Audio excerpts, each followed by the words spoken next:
All right, sorry guys, we're here. Thank you very much for the 20 gifted subs, Anonymous, and Cookie with the 49-month resub, and all of you guys for being here. Apparently, I missed a hype train instead as well. I was just turning it ready for just I didn't leave the timer up. How's it going, guys? Is the sound loud enough? Hopefully. Thank you very much, Anonymous. That is insane. That's the best start to the Friday, man. I mean, I was just getting started, man.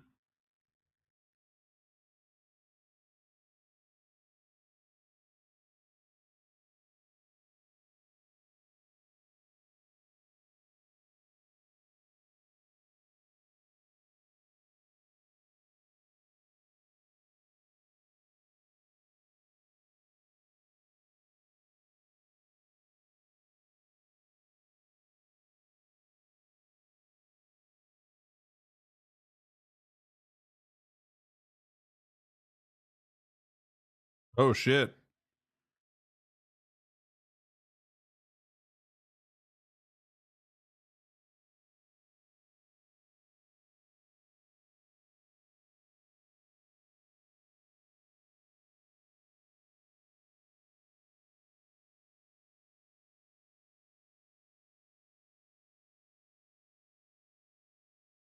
Wait, are they not both DHs? Oh, they're not. It's Rogue. Okay, this is the Rogue Moonkin team.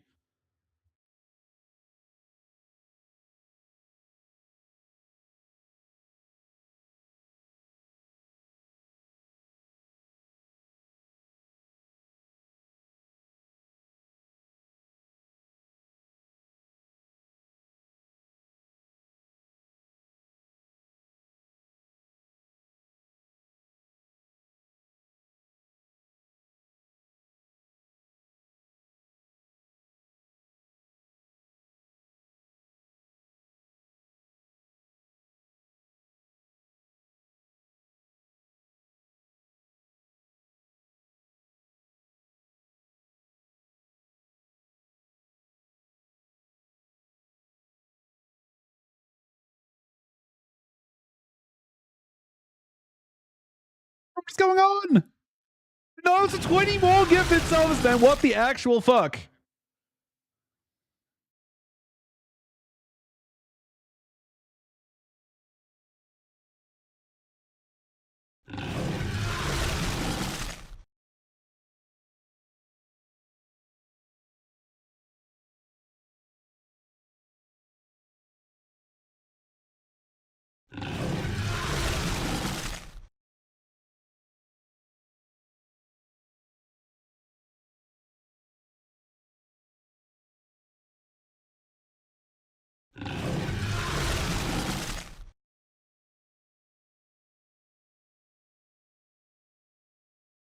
Right, it's crazy. 40 gifted subs for Anonymous.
And I said the 40 gifted subs again, by the way.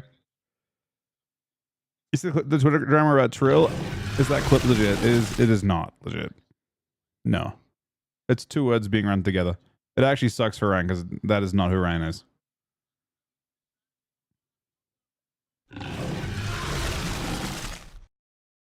I hear where at the end of the word. He's not saying that, basically. It's really unfortunate that he's receiving that level of hate, you know?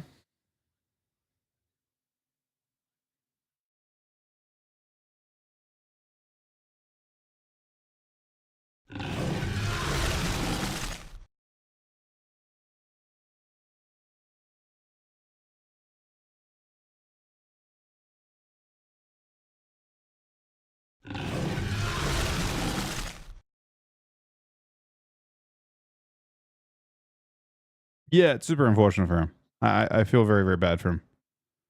But he's not saying that.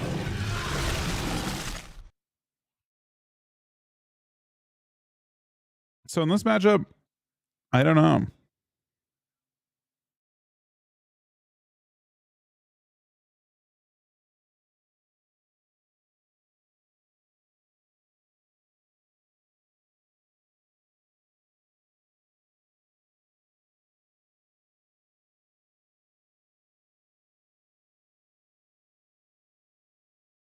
Yeah, I've heard this before as well. Yeah, the people are really savage when they think that that's being like. I mean, obviously they should if it's actually if there's intent behind it, 100%. But if it's an accidental thing that comes out because of it being two words and it just kind of running together, that doesn't mean it's not.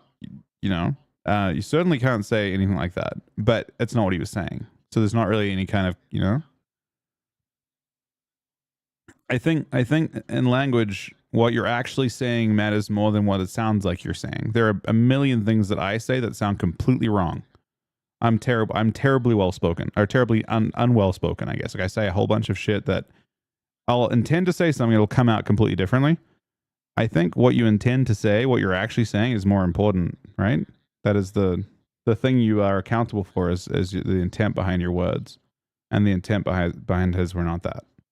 But that's just my thought, right?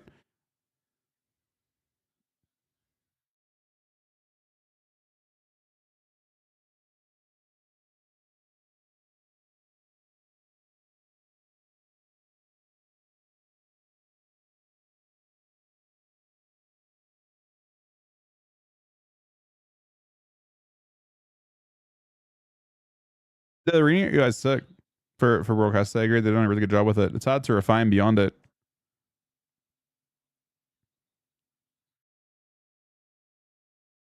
For 1-1. Oh my, nope. We're 2-1. Chibaku's what we expect to win this, but I'm surprised that Chibaku's gone with DH Ellie here. Do they have any better comps for this?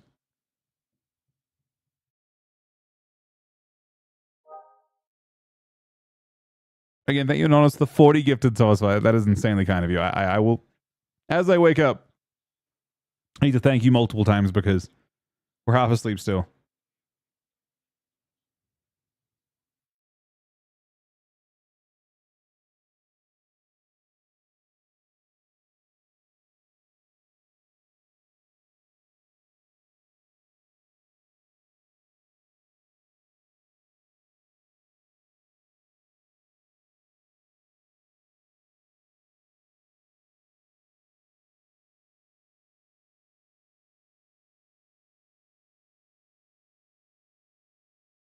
Yeah.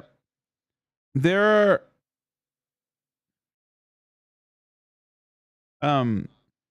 I've been very lucky. There are a few words that I've said in the past that people like have it's not. Yeah, I mean it's just not one of those things you want to be in a position where it sounds like that. Accents get in the way for me and stuff too, unfortunately.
Exactly, Sam.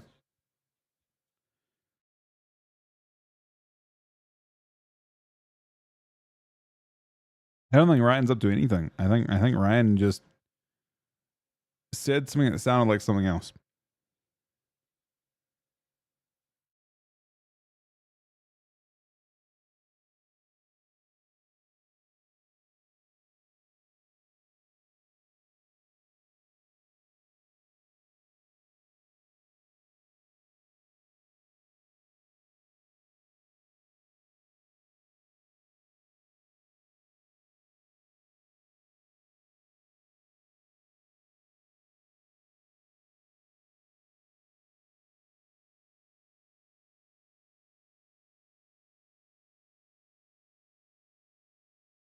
Why did I sell all my stocks when they were losing and put it in unholy decay? Ah, damn Nick man.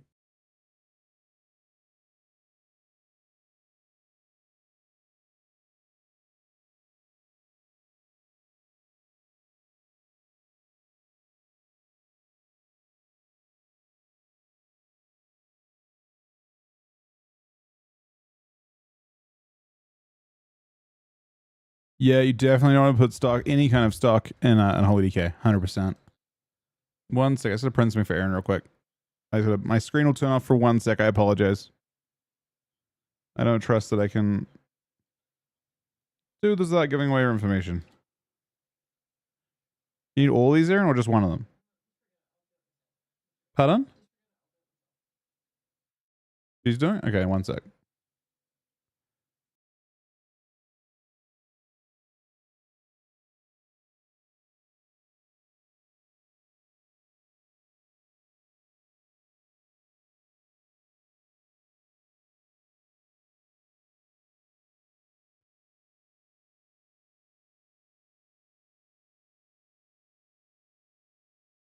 I mean, it sounds like near to me, but you know that I believe it's two words running together. It's not. What matters is it's not that word, right?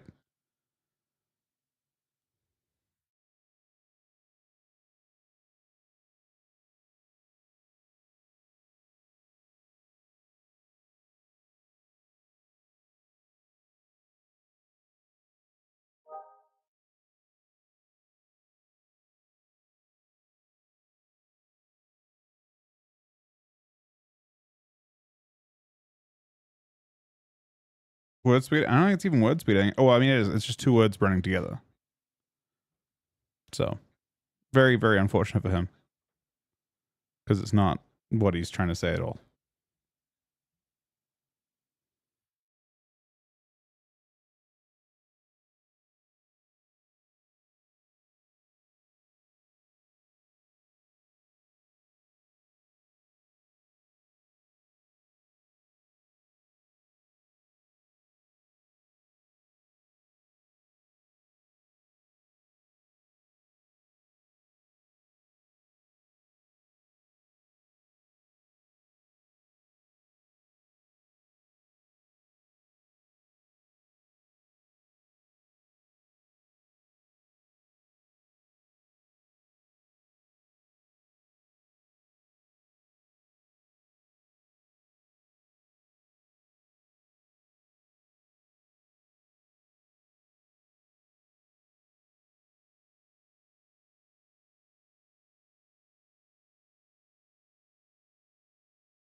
All right, so on paper, I actually feel like DH Munkin seems fine to this. This doesn't seem like a counter DH Munkin. It's just the fact that they're slowly they're melting through bear form. I mean, it's close. I'm also surprised that he's playing Barrow, but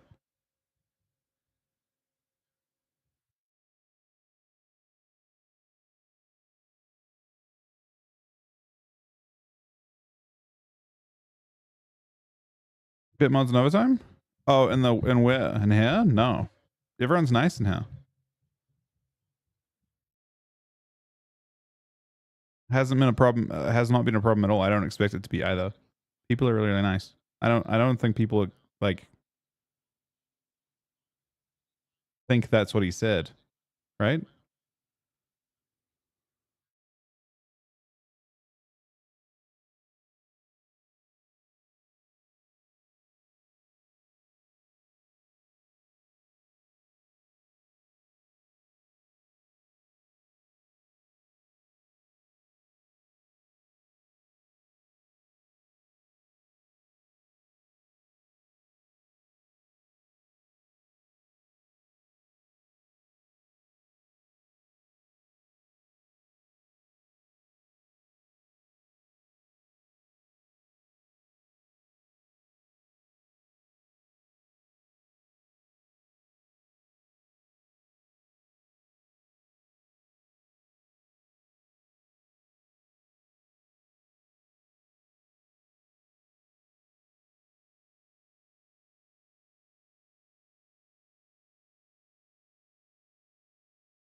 What a hockey. Yeah, I'm surprised that there hasn't been a statement on that yet. Hey, Money Crusher. Thank you for getting anonymous the 40 gifted subs, by the way. It could be two different people. Two different anonymouses for 20 gifted subs each. Absolutely insane. We're almost awake.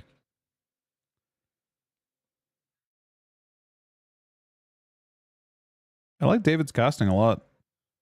He's gotten very clean at casting. He's one of the OGs, but he didn't like really. I don't actually. He did kind of cast back in the day. In the lower bracket, you will be. Unfortunately, both of these teams have already lost to Rogue Mage, I think. Actually, Chibaku did not. Chibaku lost something else.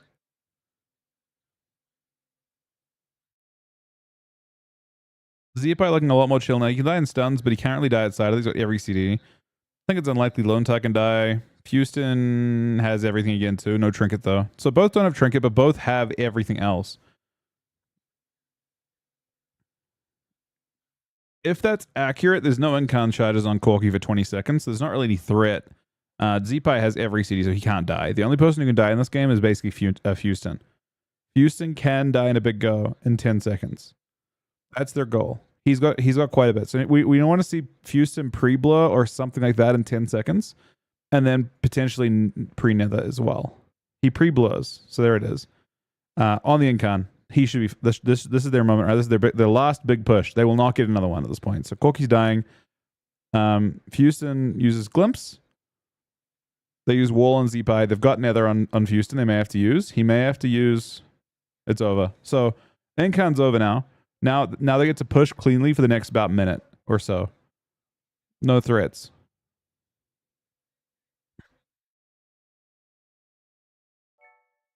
I think that's a good read from David.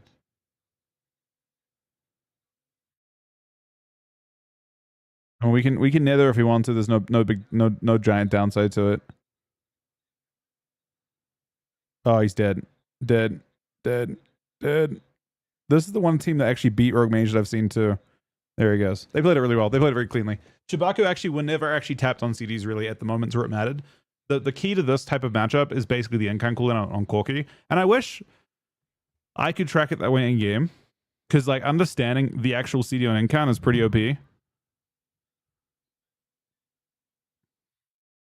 Lonta leave Echo? They kick him. I mean, so basically, let me turn this down for a sec. So with Lonta, when they recruited him, Matt was on kind of a break, and they said to Lonta at the time, if Matt comes back, we want to play with him. And it's like just it's who they kind of had as their main healer at that point after Chaz. So they said if he came back, they wanted to play with him, and he came back.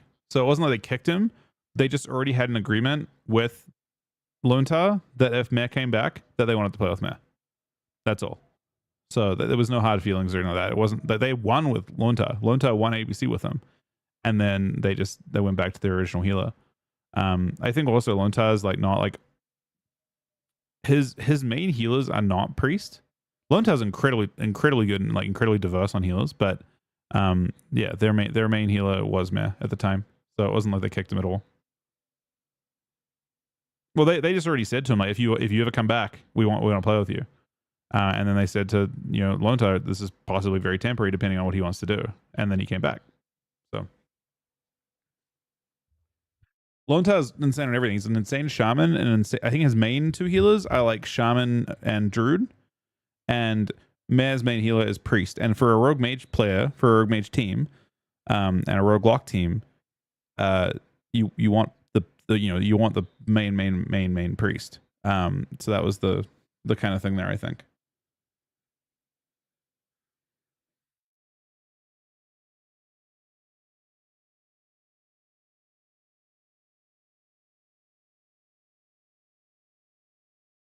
Is Mayor the best priest ever, in your opinion? Well, that's super tough. Maybe. I always say Chuck because I genuinely believe that about Chuck and any healer, to be honest. But I think Matt is ridiculous. Yeah, I think he easily could be the best priest ever.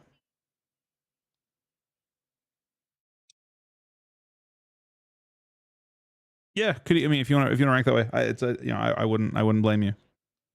Chuck the best Aldred, or Chuck is just the best healer in the game, in my opinion. If you take every single thing, like if we're having like a fucking an argument for the goat healer, I think it's got to be Chuck, right? To me, at least, and I'll always say that. We include Audrey in the conversation, by the way. Did the moves sneak back together after this break, or is Peekaboo on the retail? I have no clue. I think Peekaboo, like, look, I'm not Peekaboo's manager, but I think it would be a mistake considering the situation he's in for Pika to stream WoW on his main channel at this stage. For him to stream retail on his main channel would be a mistake.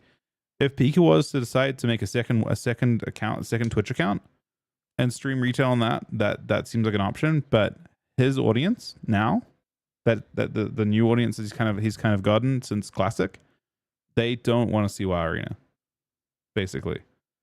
So I would be very surprised if he decided to come back to retail for that reason. And I think that financially would be a mistake for him. But people, if he wanted to like play it on a separate thing, that would make sense, But I think on his main channel, the audience don't really want like a lot of retail WoW, basically. Does that make sense?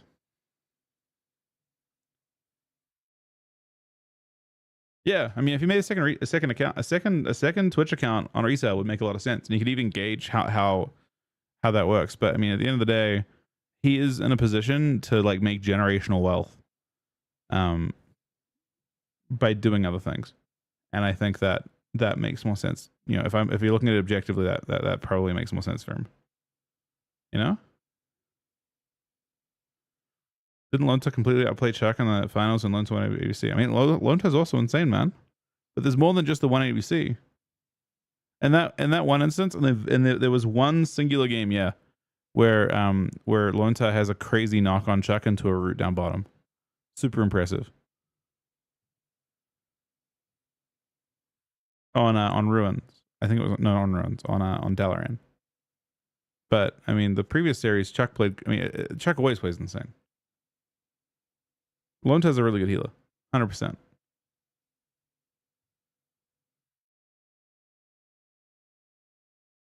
Yeah, no, Pika's doing variety and stuff, and I think that's like absolutely the correct thing for him to do.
All right, we're back. Doris, thank you for the 51-month tier 3 resub, buddy.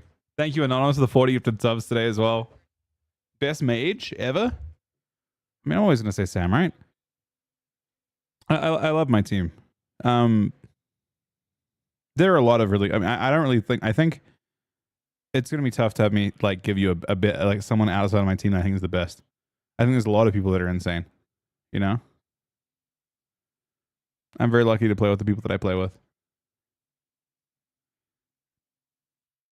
Raiku's an insane mage too, yeah, 100%.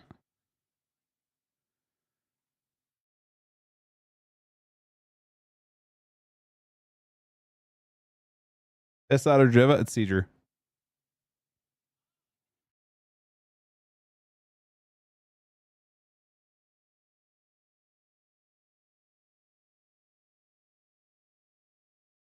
So is any of my team stuff? No way. They're all insane players, man. Roland. 100%.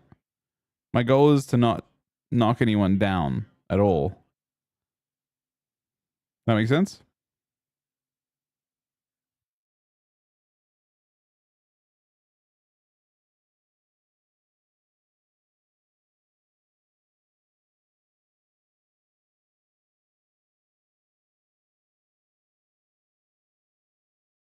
Ask me best Death Knight?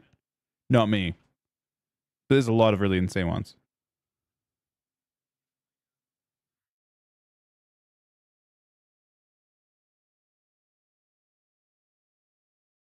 I want to know the goat mage shoot without any feelings involved. I'm just not interested in that conversation, man. I don't personally see the point in that type of conversation. What does that even achieve? Cordo is really good, yeah. Cordo, PDK. Oh, the two ones that play a lot right now. I think Waffles is really good. There's a bunch of really good Death Knights. There's no point. I just like to know. You ain't gonna have that kind of conversation with me, unfortunately, man. Or at least I'm not interested in that. Basically, I don't like any conversation that involves knocking someone else down. Anyone, even if I don't like them, even if I don't like the person that I'd be knocking down, I don't like that type of conversation. I don't like any conversation that's unhappy towards someone else. You know what I mean? Like, I don't want someone else to watch my stream and then have like some conversation like comparing them to someone else. It just doesn't make sense. I think you can say that you can basically you can have a conversation where you're praising everyone and you're praising different aspects of people, but in no situation do I ever like the idea of a conversation that indirectly insults someone else, regardless of whether I like them or not. Best PvP dev? The current ones are really, really good. I like Tilinker and stuff too. I don't know. They have a tough job. There's not a single PvP dev that I have not liked in the past. They all have their own play. Technically speaking, Death Knights were better taken care under Helinka, is all I'm saying. But I think the current ones do a really good job too. But yeah, there's no reason to have a conversation that like is at the expense of someone else. How dare you be a grown up? My bad, man. I mean, I don't see. I don't know. I understand that happens and people create metrics and stuff for that type of thing. I mean, I already like you, Sonny.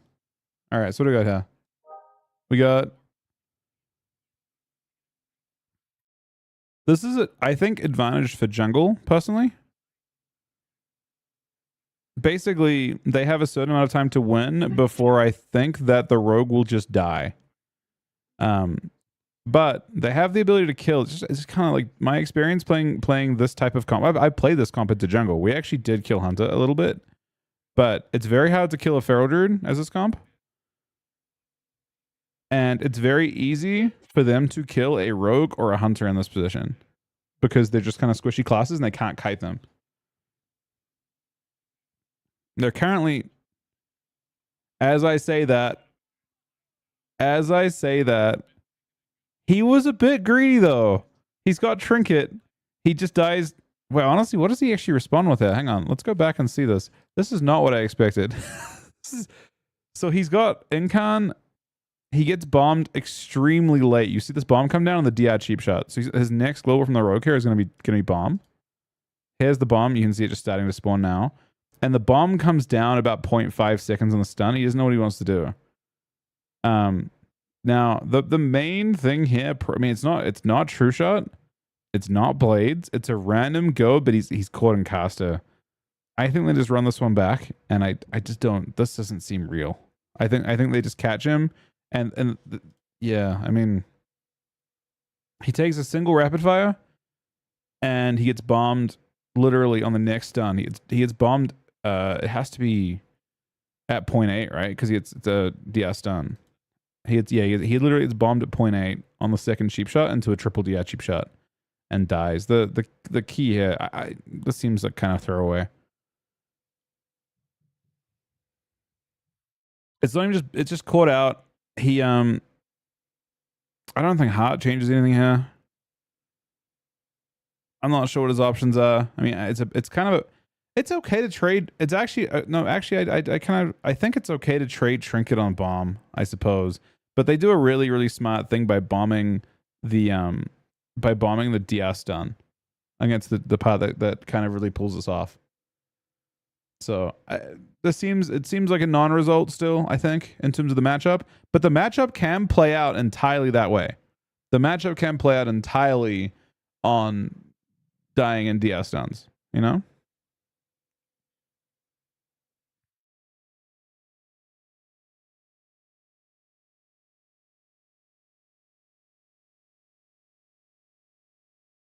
You hear about this beef this week between Waz and JT? I have not. I know of the conversation about auto hotkey between Waz and Brunhilde, but I have not heard of anything between Waz and JT. It's a really good DK and an excellent DK like yourself. Pity can.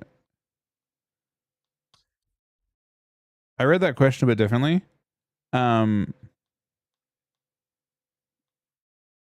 I think the difference between someone like, I mean, I'll instead of talking to myself here, let's talk about like Pet Kick and Party Waffles and stuff, right? I think it's their consistency that makes them exceptional. You're looking for. I think with Pet Kick, I would say he has some excellent defensive play, which is really important with a class like Death Knight, because you aren't a class that offers a whole bunch of defense. So I think Pet Kick has insane defensive play and very consistent defensive play. One of the things I've really noticed with him I've always been really impressed by is like he'll just fucking run very early. And I think those types of situations are really important in a world where Death Knights are really squishy. It helps him a lot in those types of things. I still, you know, if I could criticize myself a bit, I still try to play to win too much. And it just isn't how Death Knight's been in a long time, unfortunately. Death Knights are just not great at brawling, and Pekik has really good ways of not brawling.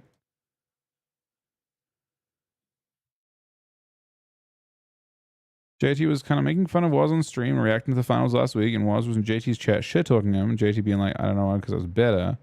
I'm curious how this goes. Oh, that's cool. It just sounds like banter. I don't think that's I think that's just banter. It makes it more exciting, but they're both ridiculously good players, you know?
All right, going into game 2. Map doesn't change anything, to be honest. This is basically a non-map pick. I don't think much changes here.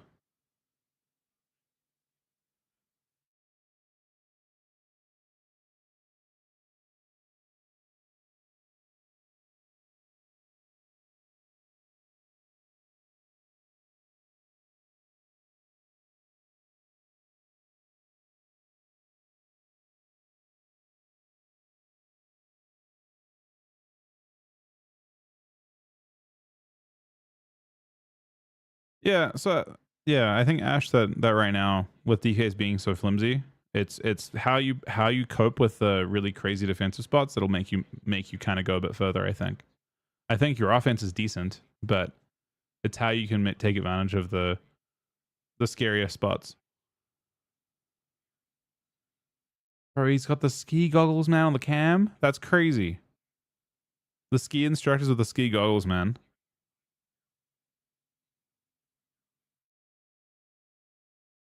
I assume he throws them on if they win here, yeah? Surely. That is terrifying off the bat. Look at that. He's dying. He's dying through. Okay, they had to use every... That was a crazy bomb, too. No stuns. Yeah, he actually is. Bro, he's used everything.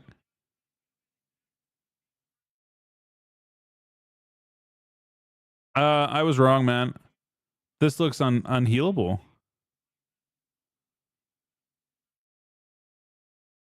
The crazy part is... Yeah, I guess Smite's not getting much damage done. Nice trap. I mean, he's just terrified. He has to line everything, just respect it. Nice. Gets the pre. It's interesting here that I wonder if disc is like not ideal here. Will they disc the previous game? Yeah, it's just was holy, and I'm wondering if the throughput on healing is the thing that's really like letting them down here a bit.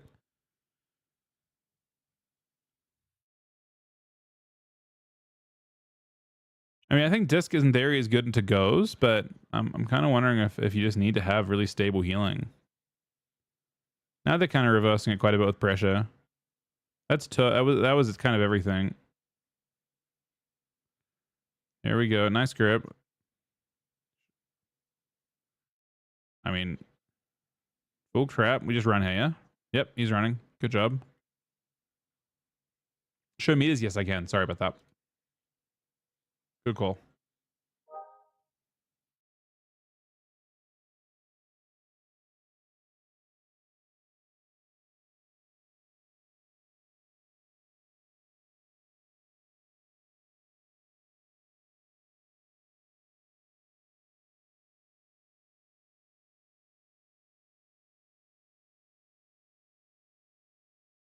Might be in big trouble here. Should be.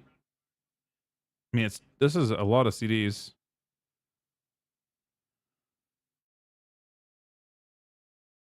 No one has total. Smite's got it in 15. No trinket though. Bomb is up. Oh no. Smite could die right here, by the way. This could be it. Smite can die. That line's not working. It's bull hack. We still have a bomb. There it is. Okay.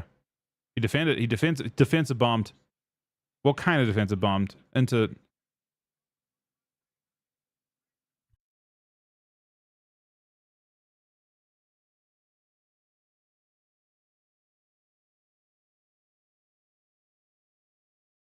Oh! Barely lives.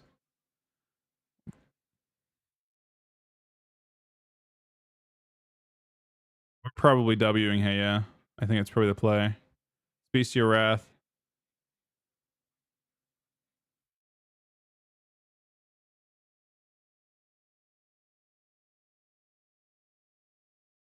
These teams are both good at just stopping with... Oh, this is bad. This is bad. Nice feign. Feign deflects the start of it, but it'll still get a big hit.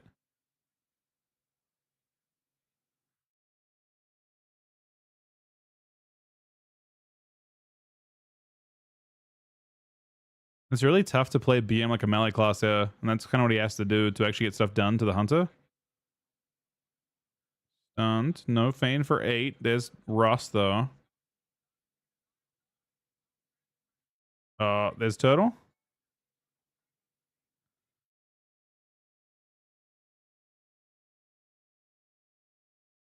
The feign mounts, but wait, he's running in on 1 HP. Hold on. Oh, he's dead. Okay, so super interesting matchup. The opener was crazy. I don't know how they could have made that cleaner. That was a crazy mountain and die though. That was surprising.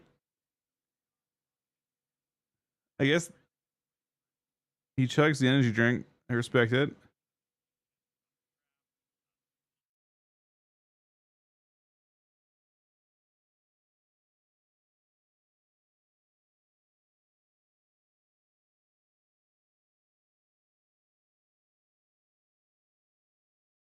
It actually was kind of sick. He had some. He just mounts on top of his healer to make sure he can get healed, but he gets MC'd. He's too far behind. Oh, he actually has Ray in 1 second. He's fine. You have to understand how precise this is, by the way. Let's go back to the spot. I want to go back to the point we're at. So look at, he's at Ray in 10. Look at the point where he dies. 8, 7, 6, 5. MC comes in. He dispels that. He dispels the MC. 3 on Ray. 4. No, wait. Oh, he has 3 seconds. He can't. So there's no CC left for Tay at this point. So if he somehow can survive the 2 seconds it takes, Ray comes in and he's never dead. And he's got True Shot as well. I guess they'll have trinkets. Maybe it's not super close. We've got Barrier too. Yeah, I think at this point they're just cooked, but they're actually close to surviving until the next set. I think that it looks like Locked In have good exchanges for the next go as well. You've got like 3 trinkets, you've got Feign, you've got Barrier. So realistically, they're cooked, even if they can survive. It looks like Tay actually trinkets that MC, but he hasn't got any healing for it. Yeah, he trinkets the MC.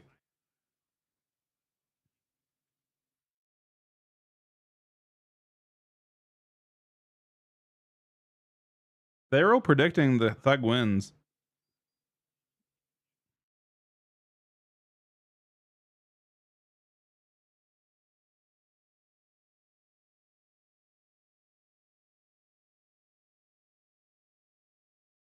Again, Anonymous, thank you for the 40 gifted subs, by the way.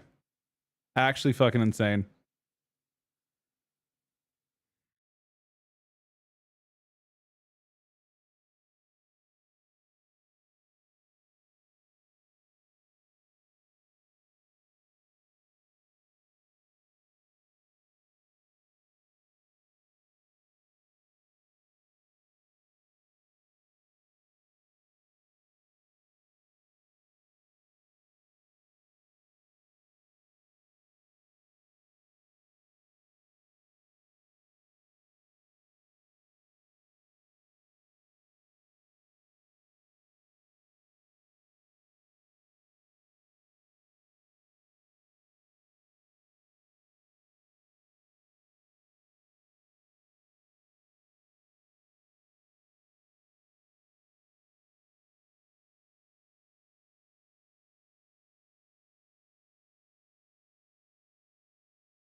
That's a life swap already. They're definitely the jungle is significantly ahead this time, I think.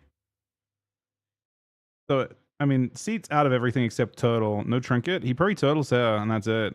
Yeah, there it is. Crazy.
What's your favorite map?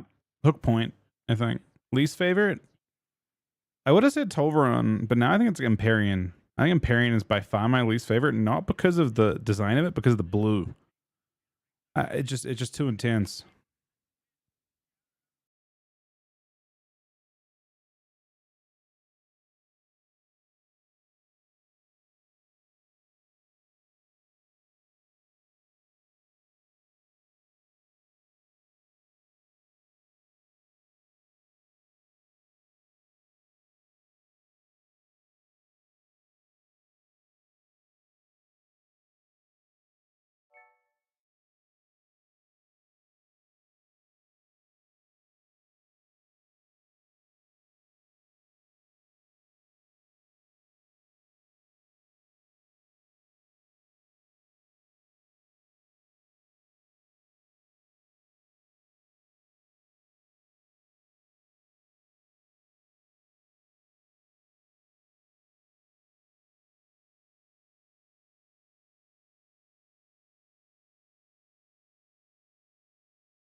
No, literally though, it actually sears your eyeballs.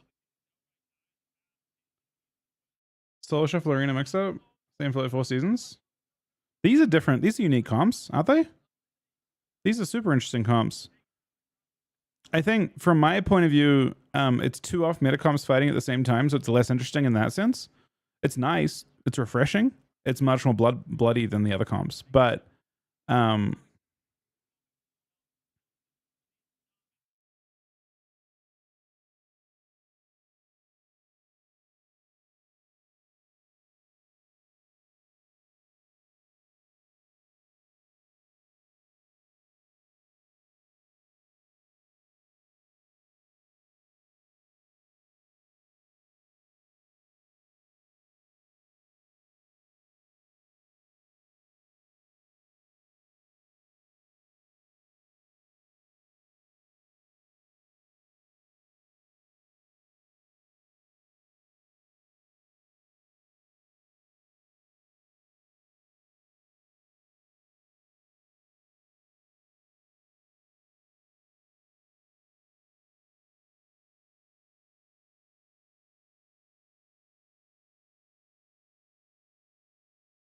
oh, I do think Jungle Water wins this. If the game plays out, and at 4 minutes, it's pretty tough to get a one shot.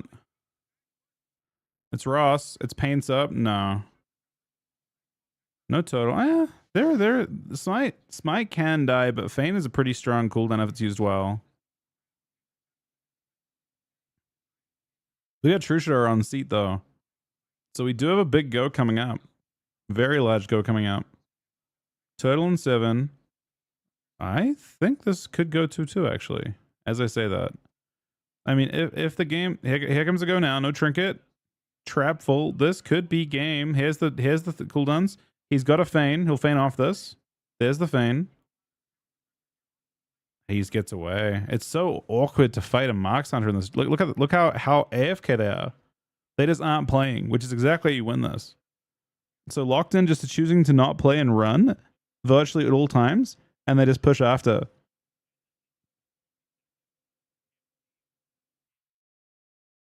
So seat. I mean, seat's gonna have to use cooldowns here in a second just to the random damage. Just pressure. It's Call the Wild.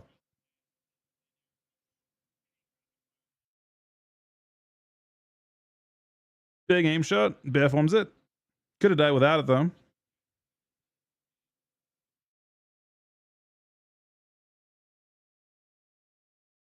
Oh, swap? No, not swap. Just a giant heal. See, bro, what is going on? Such random damage there.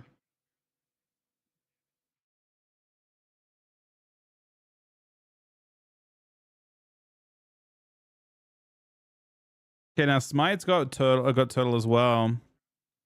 They're having to use unreasonable cities. Neither one's that tanky. Am I cheering for them? I think for me, it's most interesting, to be honest, if ski instructors win, but I don't think they're going to win. I think they're behind in this situation.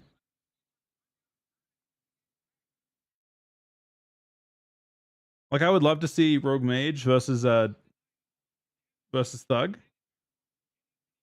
So I would love to see a reverse here.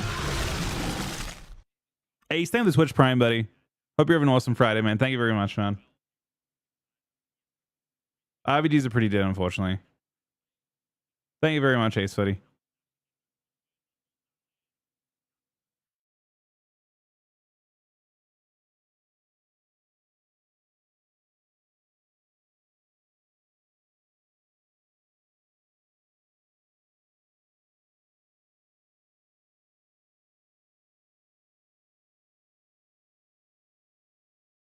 Yeah, Turtle like shows us the animation afterwards. Oh, it's the. Oh, they might do it. Last wall comes up, feint in 2 seconds. I mean, so I'll talk about it after the game. I don't know. I don't know. Get in the way of it. It looks very close. Is all I can say at this stage. Oh, he's a vanish. He's fine. I think Seat will die to pressure, maybe. Yeah.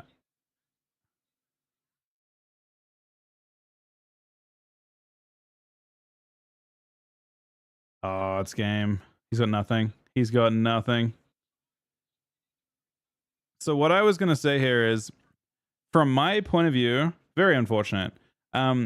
I think that jungle has a much like lesser chance into the meta. I'm like kind of less excited to see it. I think that for us, it could be interesting to see Thug Cleave into it, and they're a much better Thug Cleave than we'd be. But I think you could see how a mage can survive against that type of thing.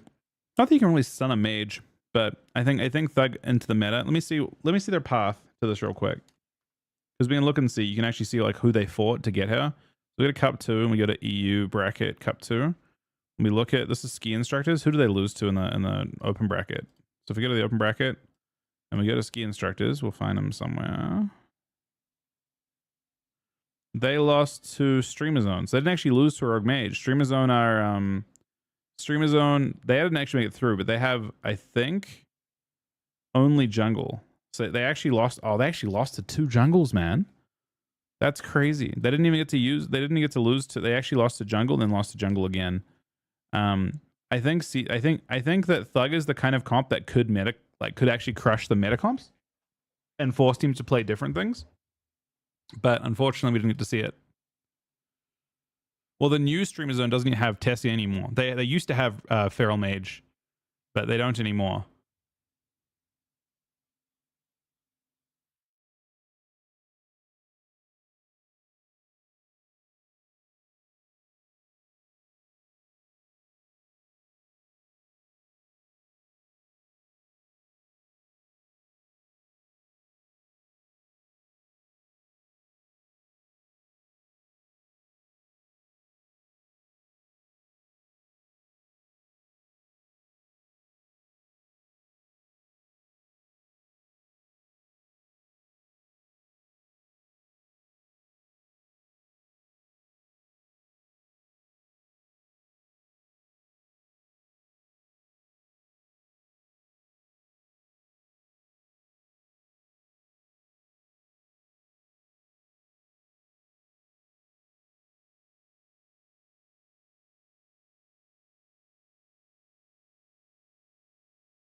Would Rave change much to that game over Hollywood?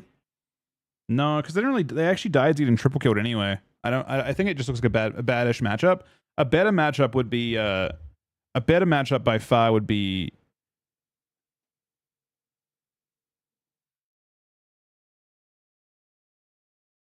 I don't know. I mean, I would have loved to see the Rogue Mage versus Smoke Bomb kinds of matchups.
Do we believe this whole auto hockey drama? I don't think there is any drama over that. I think so as far as I'm concerned with the auto hockey situation, I think it's one of those things that probably I don't know how prevalent it is. It can be done through keyboard software, but the biggest thing I don't think anyone should be like eviscerated for having used it or not using it, right? I said as someone who has never used it, but I think that the thing that's important here is potentially that Blizzard say whether it is or isn't okay competitively. Because it's worth talking about, right?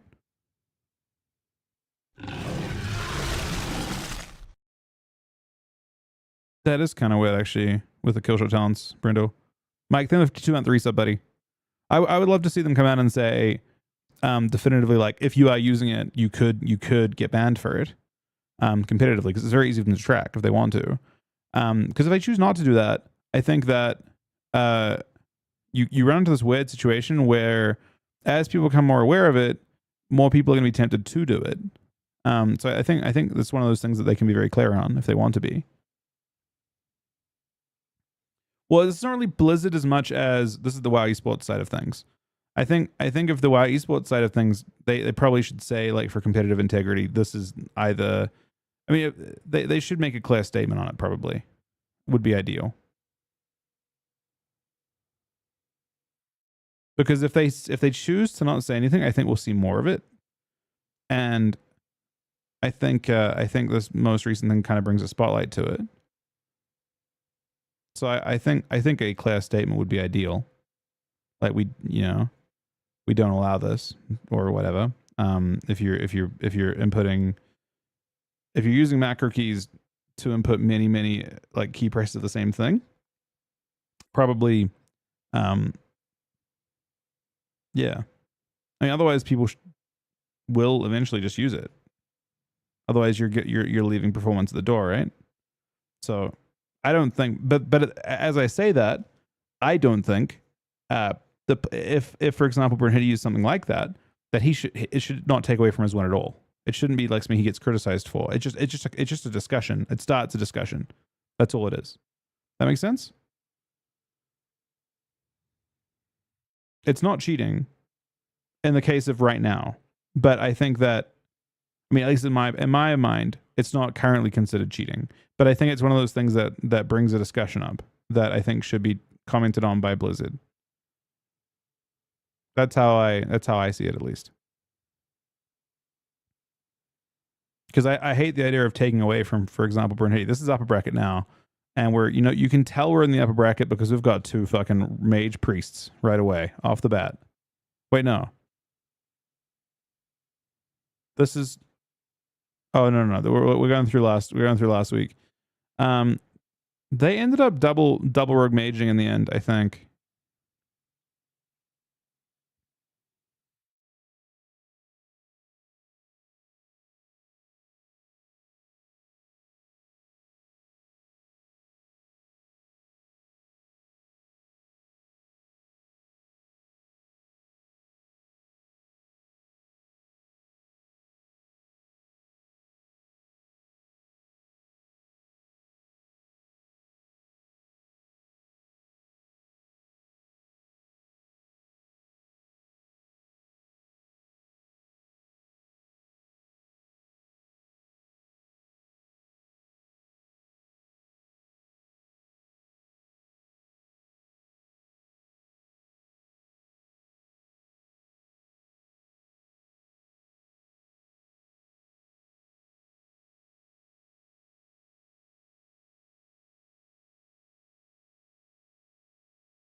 Difference in players last week in the EU. FP would beat RMP. Nah, in the end, RMP beat FMP times 2.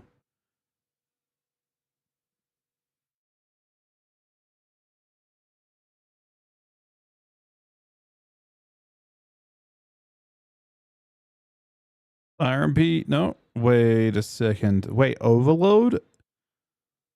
Wait, Overload moved off of it. This is crazy. Why? Why did Overload?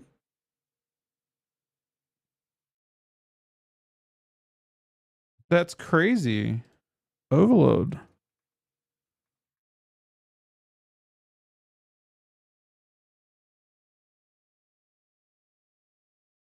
This is really strange. This makes no sense. Overload won against Echo as Rogue Mage Mara.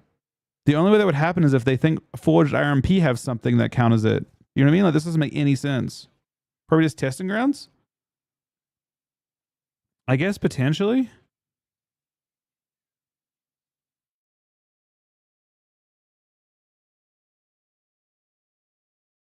I mean, this is super interesting. This is a matchup we were seeing. We were seeing Drake's team play this last night.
Very strange.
Oh, how does he live that?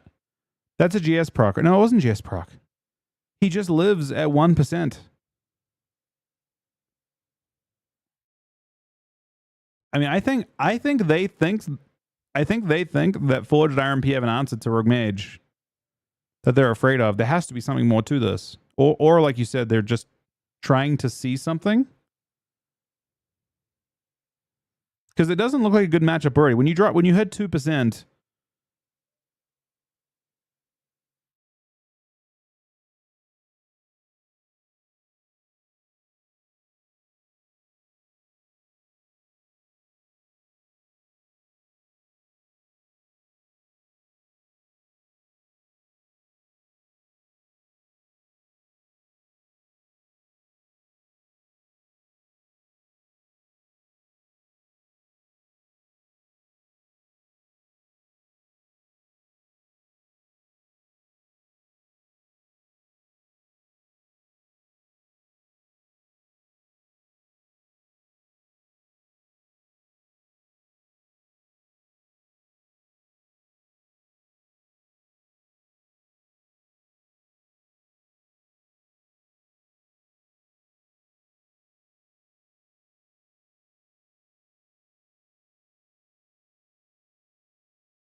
I mean, it's possible, yeah. This is really strange to me.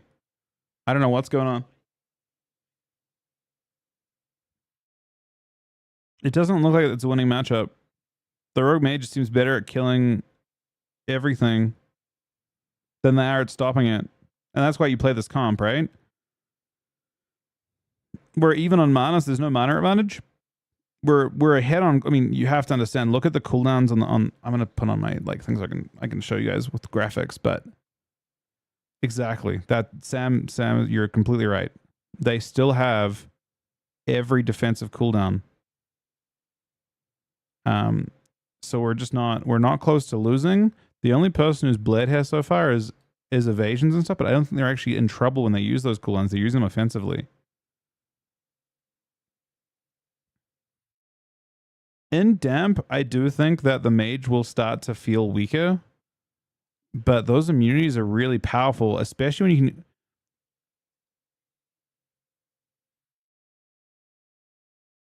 I mean, Oscar's also got everything, but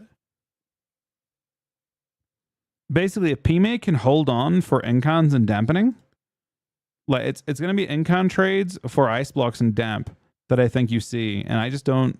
We're not that close to this game ending. Still,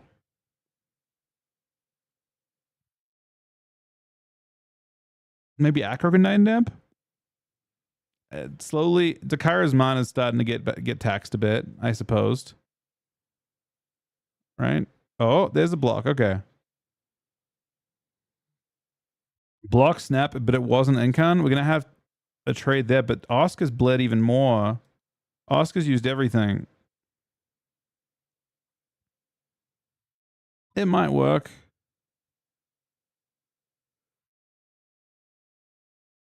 I don't know. It's gonna be incon. I mean, this is where it gets really interesting here. Dampening plus incon is I think where we're gonna start to see PMake struggle a bit. And Takara's mana. But Oscar's struggling to. I mean, we're about to lose Angel. We're gonna have GS come up for JT. We've got nothing defensively for Oscar. So it's basically GS plus Trinket plus Ward for JT, and we're hoping we can heal through shit. But I don't know if I'd say the momentum has shifted here. Once GS is gone, JT's got nothing.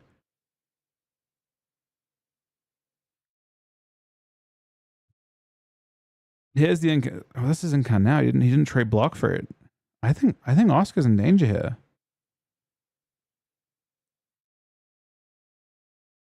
All right, so the big moment to look out for now is Veins and 12.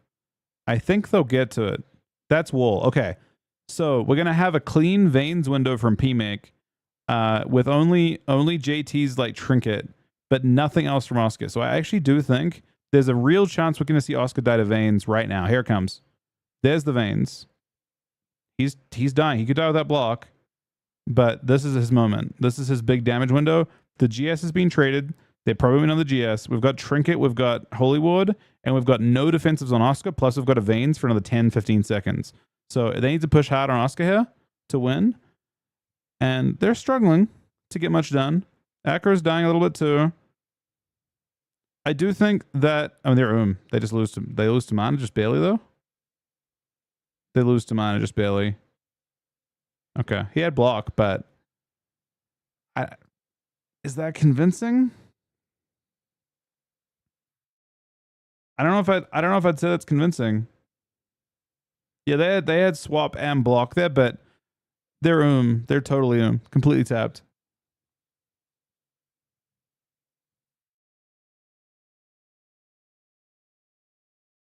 Interesting game.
Am I awake yet? I'm pretty awake, yeah.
How do you wake up?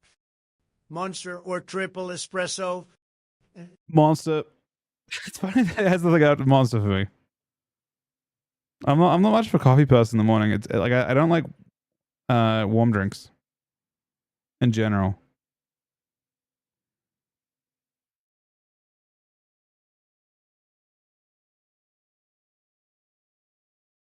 I don't hate, I don't have any, but like iced coffee I'm down for. I actually like iced coffee.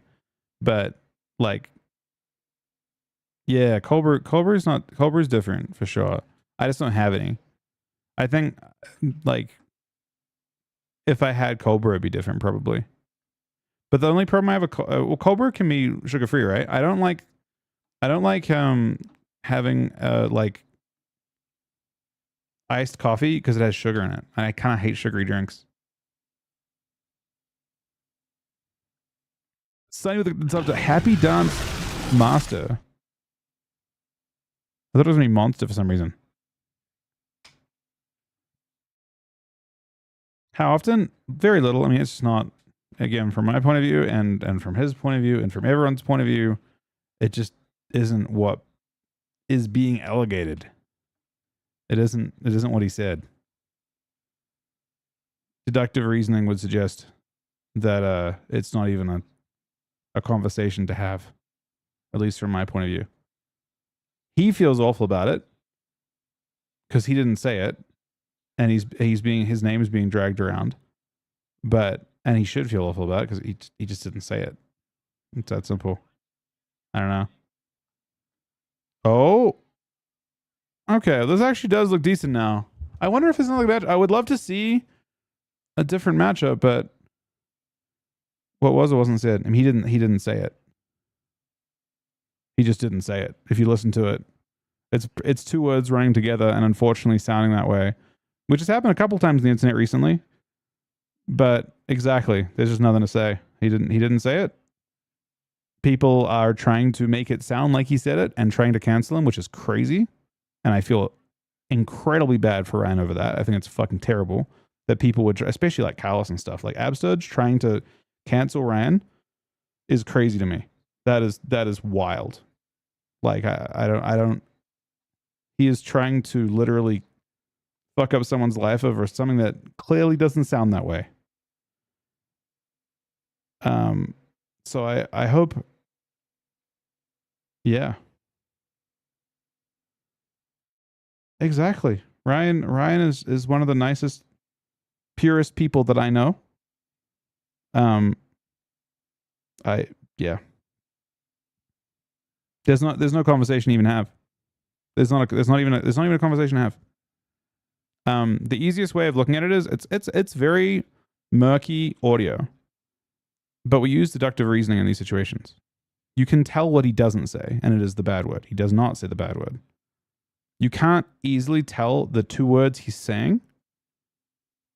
To me, it sounds more like near, Like it's two different words kind of running together, like swear or something like that. But you can tell what he's not saying. It's hard to say what he is saying. It's hard to tell what he is saying. Exactly. So people need to. I mean, I hope that it doesn't. You know, imagine if this ruins Ryan's entire fucking WoW career over something he didn't even say. That's awful, right? It's crazy that people are standing up for it. I mean, I understand that people are farming drama over it, but it's not. This is someone's life we're talking about. You have to be pretty certain to try and ruin someone's life for no reason, right? You have to be pretty confident. So I hope that that Sturge is as confident as he thinks he is. That's crazy.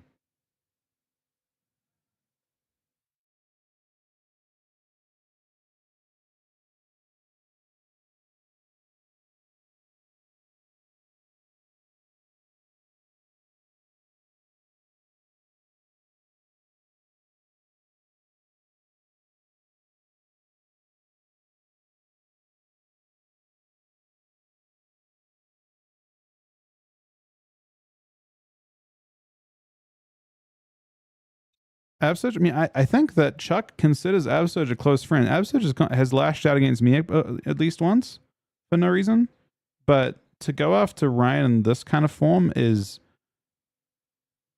I don't know.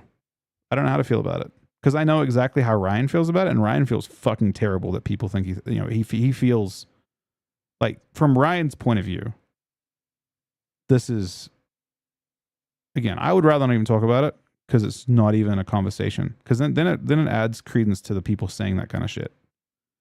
It just, he didn't say it, and he feels bad that people feel like he did say it.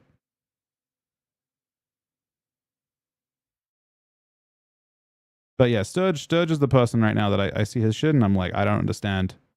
He has to be pretty confident in what he's saying to try and cancel someone over that shit, for sure. The rest of them are just kind of just talking shit. Sturge is different. I think of all the people I've seen so far talk about it, I think Sturge saying it is different for sure. Don't know.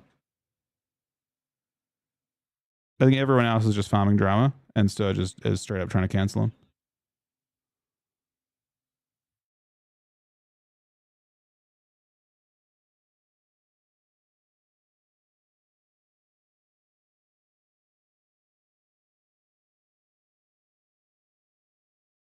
I like Sturge too. I don't know what's going on.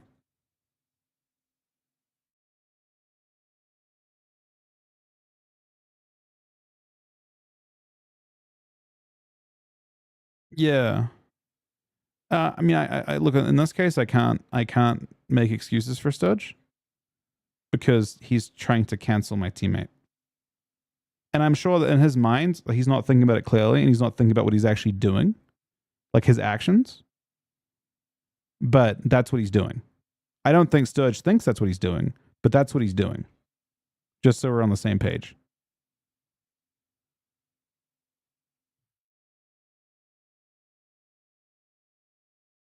I think in his mind he's thinking he's just farming trauma, but he's actually trying to cancel him. And that is wild.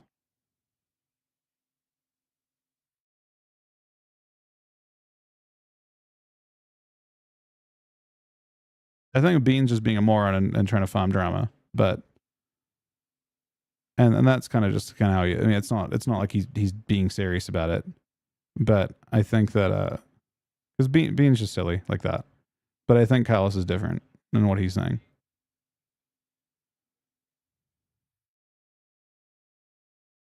Yeah, he's just being silly, but it's not really what Callus is trying to do.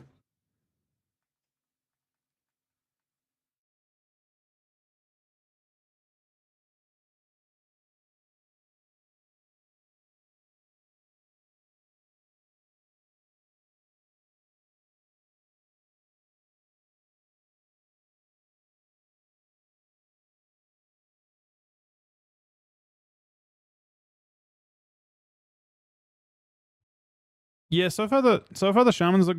I mean, I wouldn't say it's looked good, and I don't think it's a counter. Maybe it looks very close.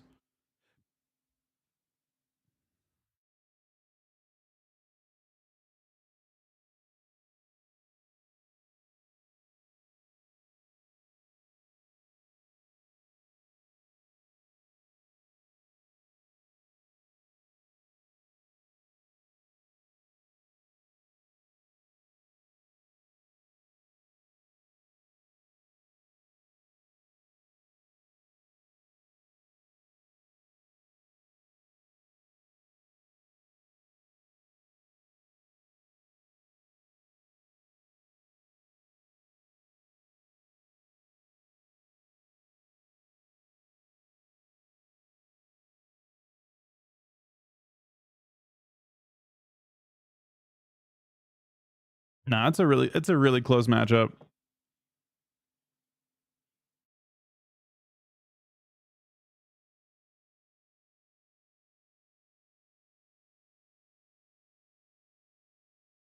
It's pretty close. That's the issue with the internet.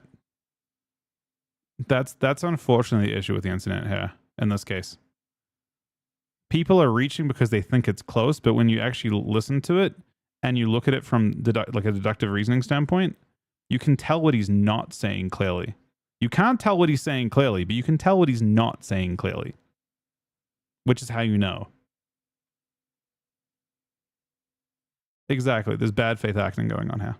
But you can tell very clearly he does not clearly say what he's being accused of. You can clearly tell that he's not saying that. You can't tell what he's saying, and that's why everyone reaches the other way, but that isn't how the world works.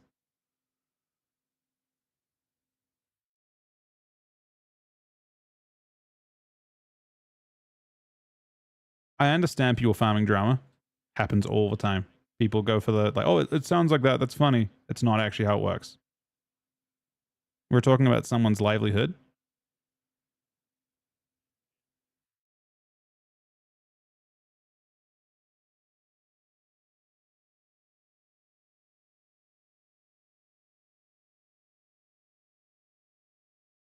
Yeah, exactly, Prophet. So it's not even, I would rather not talk about it here because it's not.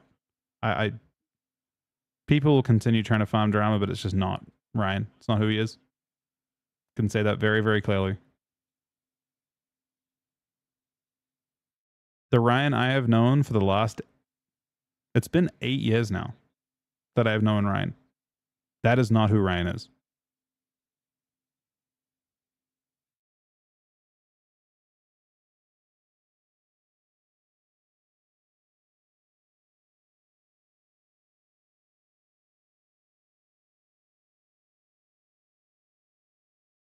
Yeah, so far it's been Ali Farrell versus Rogue Mage every game.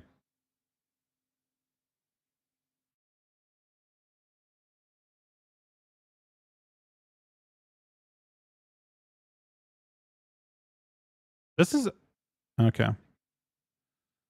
I mean, it's interesting that one, but it's super close. I don't know how I feel about it. I don't think it's worth it. No.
Yeah. I hope that shit blows over. It's crazy. If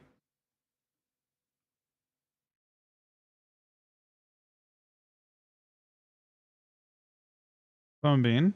I mean, Bean's just going for drama. I understand Bean's point of view. I mean, what's up, Gilligan? Didn't you play the Fury Ellie Fury as a comp this weekend? I mean, I guess we're gonna see on Sunday Overload probably play that into maybe into Rogue Mage. I don't know if it definitively should win though. Congrats, man. That's sick. We love to hear that.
I mean, I think Rogue Mage still. I still think in this series it didn't look like. I mean, it beat Rogue Mage, but it looked very close to the point that it didn't look like a counter. It does look like the like Feral Druids are virtually immortal, and that's what you're seeing. Like the Feral is able to pre-bear everything and stuff, and it's really tough to actually punish it.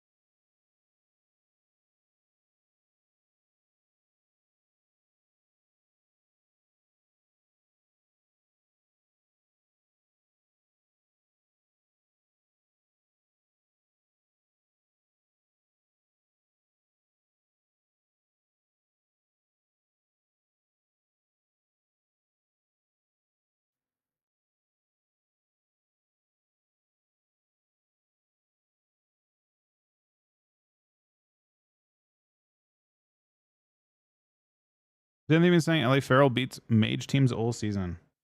I think it's kind of semi-common knowledge that LA is good into Frost Mage. I don't think it's decisive as decisive. I mean, maybe it's close enough before that with a slight nerf to Frost Mage that they now win by a bit. But are we seeing that? Like, let's have a look. Are we really seeing like a decisive win from the like? We're seeing, for example, we're seeing the Ellie Shaman lose to the Frost Mage on damage in this game, right? In a long game.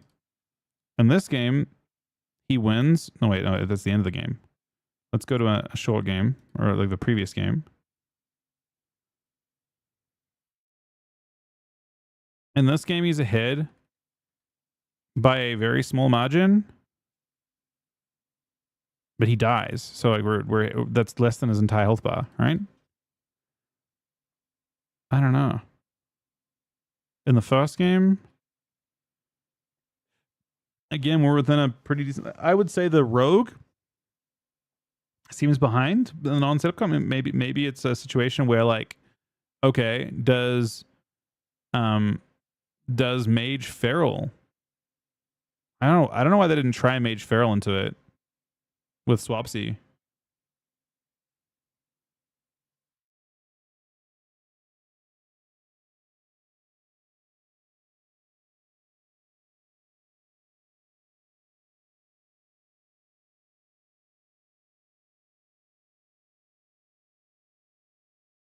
So I don't think so in general.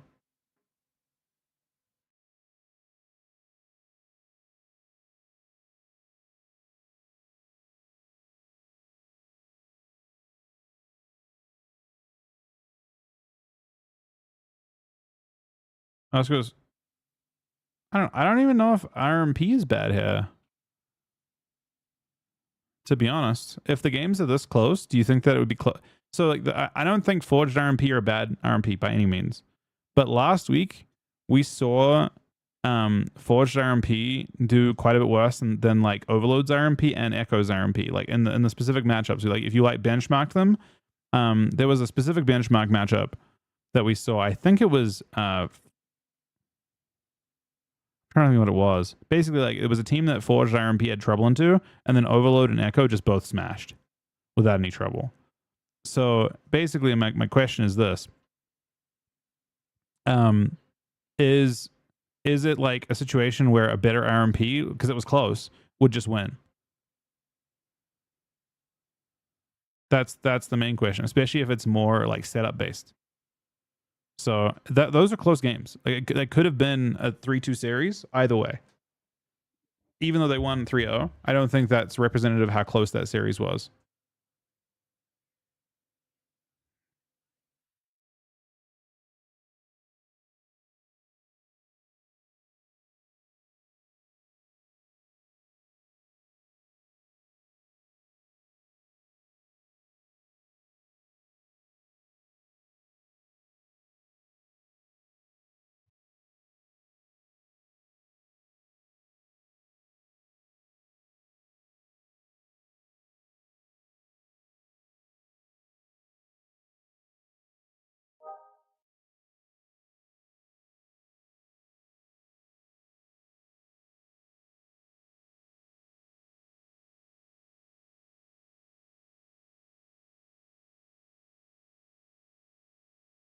Elrum's Mage Shields too.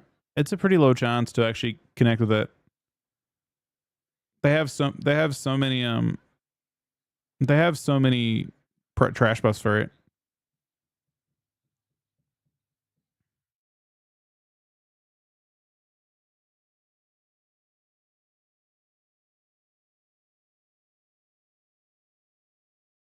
Battle of the Rogue Mages again, I think.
Three two.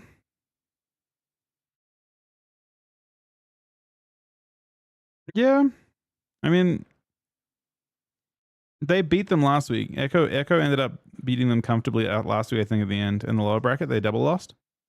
So it's hard to say. Like, the feral mage matchup looked insane, and then it looked really bad the next time they played it. They ended up, I think Dobo ended up playing RMP Mirrors in the second series, did they not? Because they have Rogue Mage.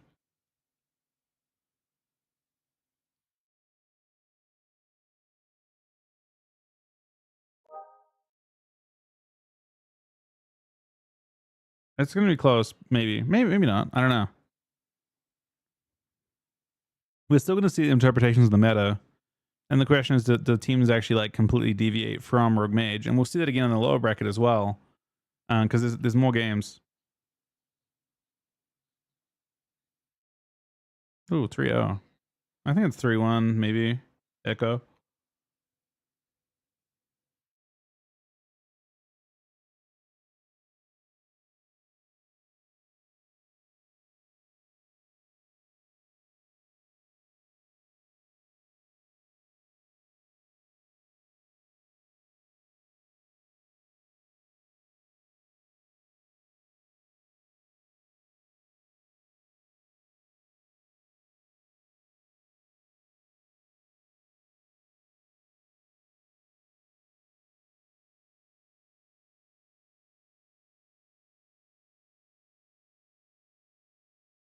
Will be any changes going to this cup? Pretty well balanced. I doubt there'll be any changes until there will be changes before the finals. I would not be surprised if the next cup has no changes before it. Maybe emergency ones, maybe, but somewhat unlikely.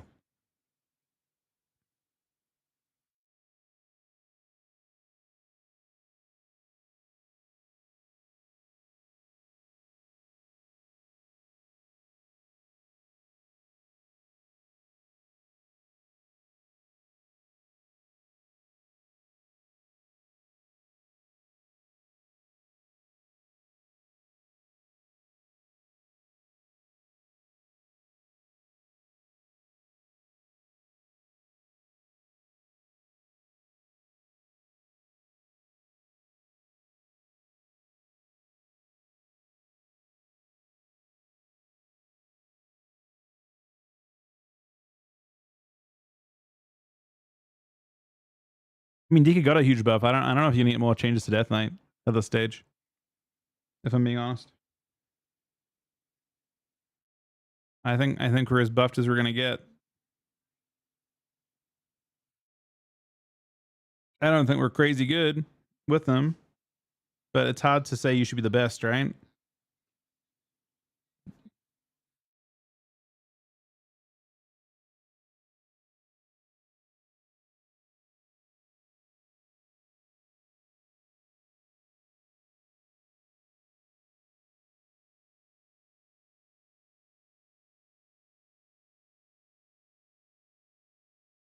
Yeah, that's actually facts, Cookie.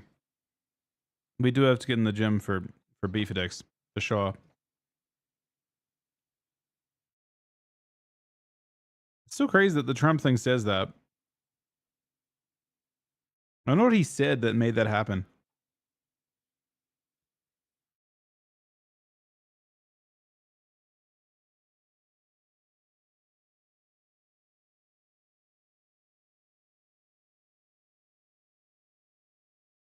They're seeing the classic matchup here from last week. Thing is, I think Drew got nerfed more in this matchup.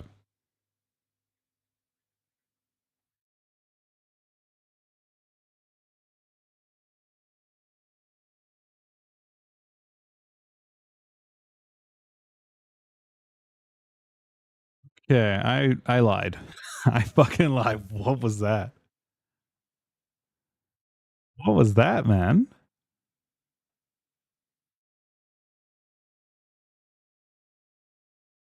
He actually did, but then they strike back insta.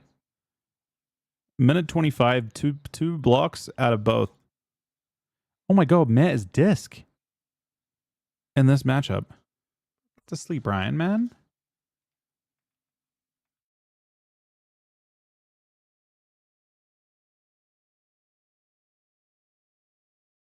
Oh my god. Disc ain't looking that good, though. That was through.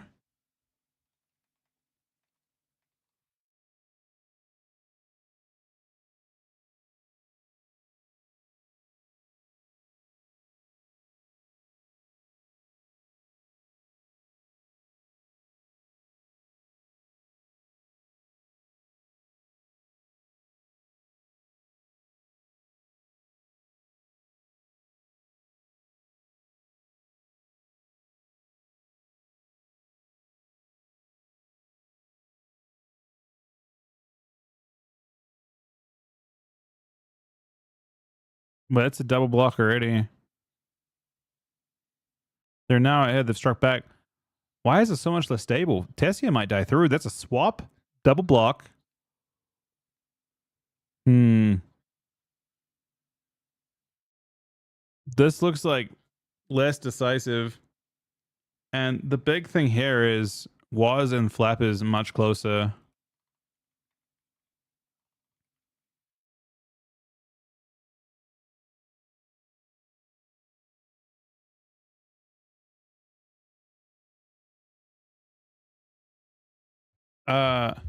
What the fuck?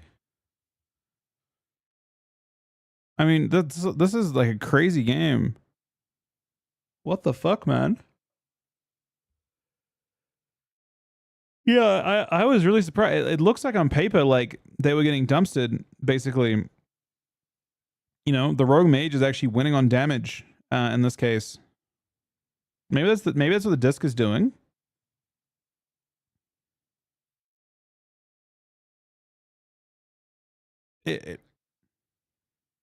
Like Waz is doing more damage than the feral, basically, or equal damage to the feral, while having more control. And then Raiku's doing a lot more damage than Tessia. And that could be the chilling effect of the priest. Like maybe the disc priest is just crushing their bust. So maybe that's a reduction. Echo 1-3-1. Tessia's just awesome. Yeah, I mean Tessia play out of his mind though. He's playing from behind the whole game. They yeah.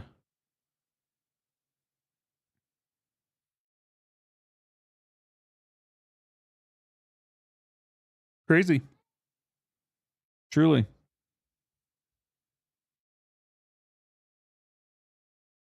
Again, thank you to Anonymous for 40 subs, by the way. I'm still We've got a teeny headache. We're gonna be on for that. We're gonna be on today until either we would do war games. I might take a break for like 20, 30 minutes. I'll leave my stream on for it though, probably. And we might take a tiny break for a little bit, but we'll be here probably until tonight is the plan. So we can do the idea with the schedule I'm doing now is hopefully I can have full streams while also having tournament stuff go on. Are we feeling confident? I don't think I personally don't think we're a team that's big on confidence. I think that's the way to go as well. I think it's one of the things I really like about our team is that we're not super confident ever. we just like that lets you be prepared, right? I feel like confidence. I actually think it's a trait that I've noticed about Echo's team as well. Like Echo are a team that's won, back to back EU games, and one of the things that's super interesting about their mindset is that going into it, they're afraid of everything. They're perpetually like they're never a team that's like we're not afraid of this. They'll like Echo are a team that we've actually had a quite close relationship with them with the war games and stuff, and they're a team that will 3-0 a team and say they're scared of them.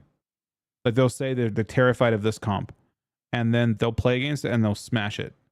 But they'll say they're terrified and it was really difficult, and like they give a lot of respect to their competitors, and that's one of the reasons why they've stayed on top the entire time is they're always afraid of being knocked down, and they're down 1-0 in this case. But yeah, I think we're we aspire to be like that too. I think as a team, and I'm just kind of like that. We give a lot of credit to everyone. Yeah, exactly, Floppy. I think that's kind of the way to go. I think that's the right mentality. I think the winner mentality is to be as competitive as you can. I said this is a death night, by the way. I can't speak one tiny bit. I am complete dog shit. Sam, you're the 5 gifted subs. What the fuck, man?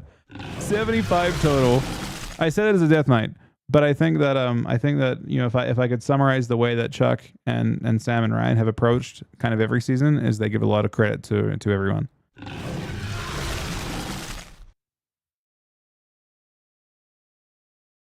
So confidence going into the weekend is not something that I would say we have, but I would say that doesn't mean we're not going to do well. That's just kind of how we've been. I think it's how Echo are as well.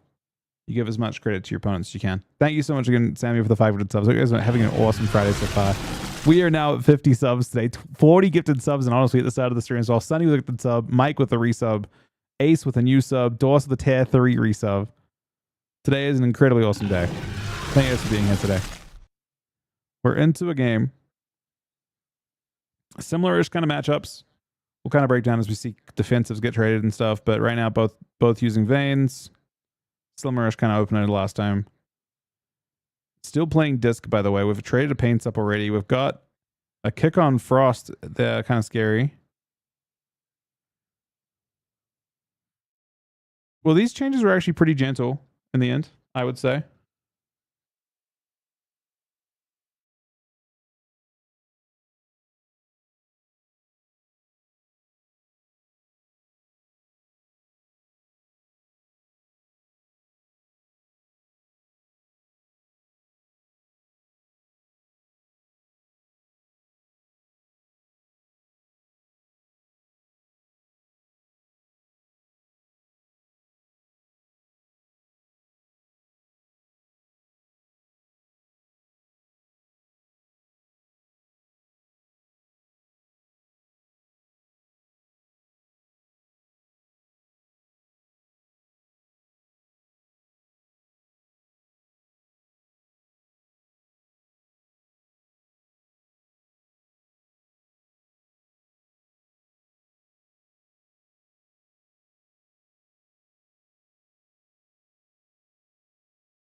What's up, Sonny?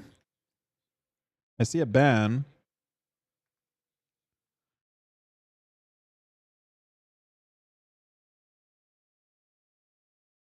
Oh, yeah.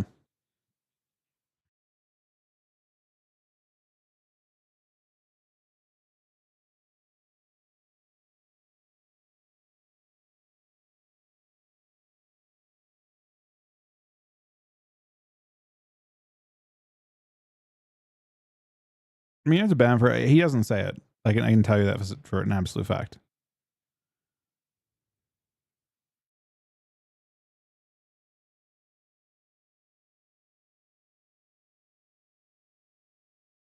I mean, I don't. People are entitled to their own opinions. It just isn't what he said. The fact of the matter is, it's not what was said. You know what I mean?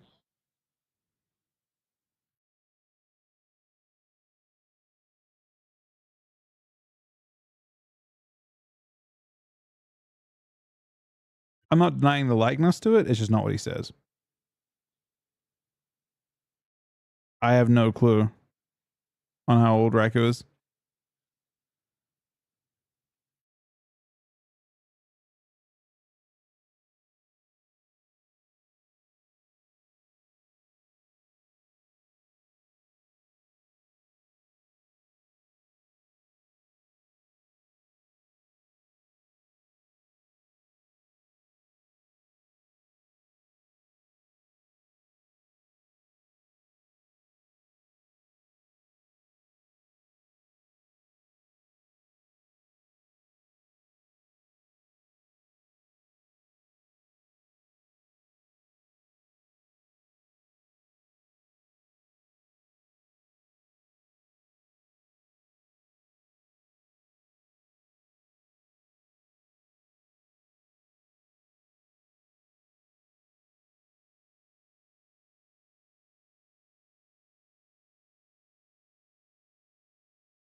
Here's the block. Last block.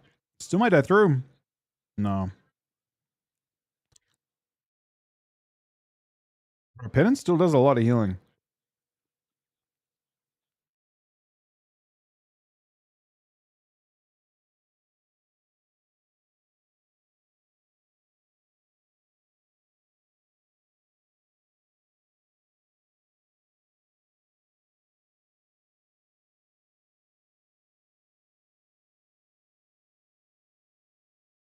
I mean, again, Echo, look at their head, and again, was doing very, very competitive damage.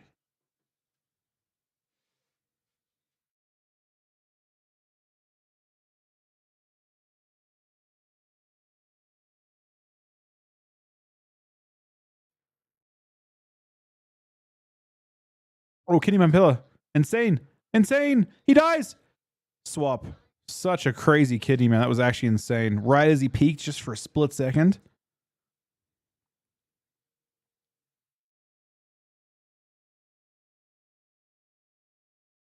Yeah, this is one of those spots where we might actually see Tessia greed for as long as possible. If he can greed. Yeah, no, he snapped. He snapped. He respected it. He respected it. No advantage. We're even. Tessia respected it with a snap. There it is. There's the block. They are now no defensives again for quite some time. Nah, he actually respected it super hard. The moment it came up, he snapped. He figured he was in too much trouble. Use it for the heal to try and greed. Both use veins. Ooh, that's life swap. Tessia survives. Pain subs. Procs his shield.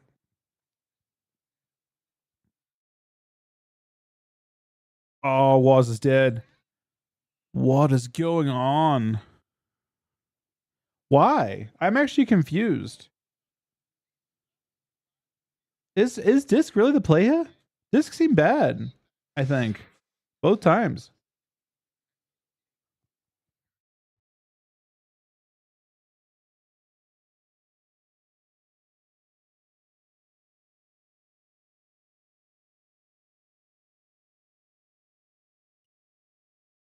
What is happening?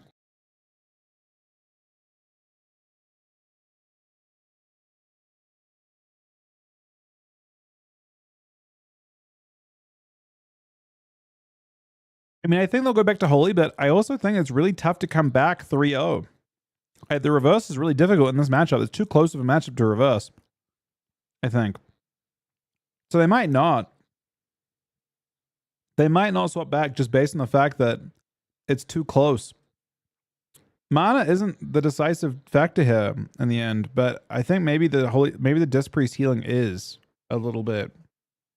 I think here's my opinion. I think Disc Priest has the healing that they can do 1.1. They can sustain 1 million HPS no problems, right? The difference is, I think Relza can burst much higher. I think Holy can burst much higher. I think Disc caps out at like 1.2 million HPS, 1.3 million HPS. So Met is much closer to his limit, I think.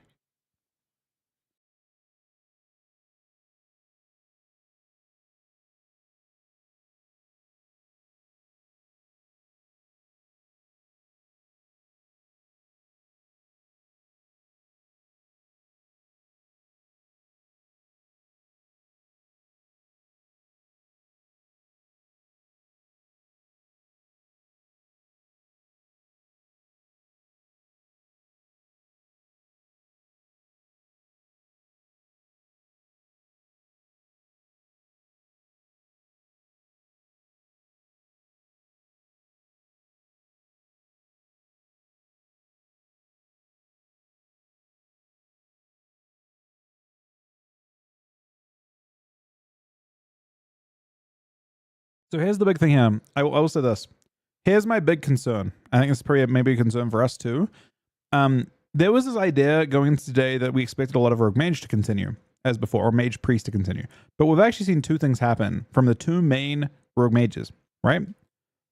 So Overload, they swapped to Feral Alley into Rogue Mage. So they swapped. They're the team that won last week. They swapped. And then we're seeing Echo, the other main Rogue Mage, go Disc. So both of them are cooking, and I think that maybe means that they're like not confident in Rogue Mage with Holy. We might see it here, but both have changed a little bit, and that's really, really strange, I think. It's maybe something to read into.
All right, let's see what we see up.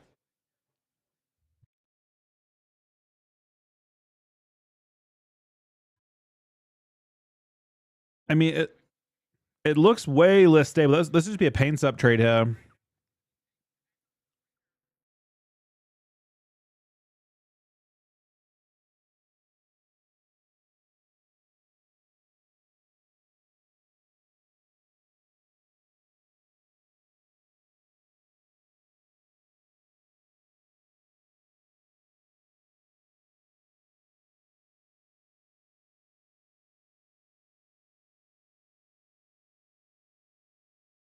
There's the MD and a fair.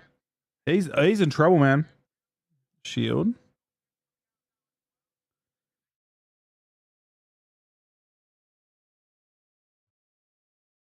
I will tell you one thing. Echo don't go down 0-3 ever. And I'm not cursing.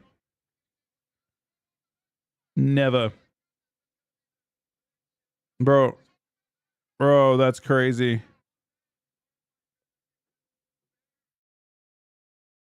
You see what happened there, by the way? I have to mention this. That was Ice Wall, and then they cancel the Ice Wall and like on the MD, they CS it. That's like the play they have. They like Ice Wall cancel and they CS the MD and it like kind of crushes them.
Okay.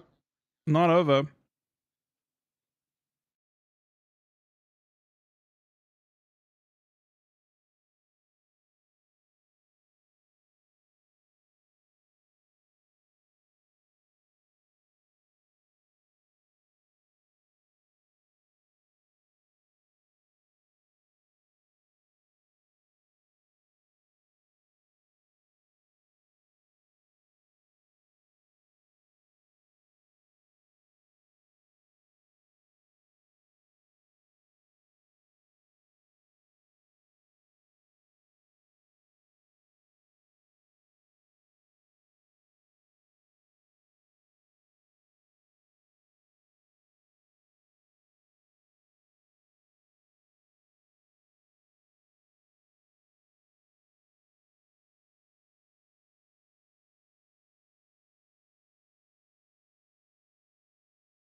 I think it's a rank one on his.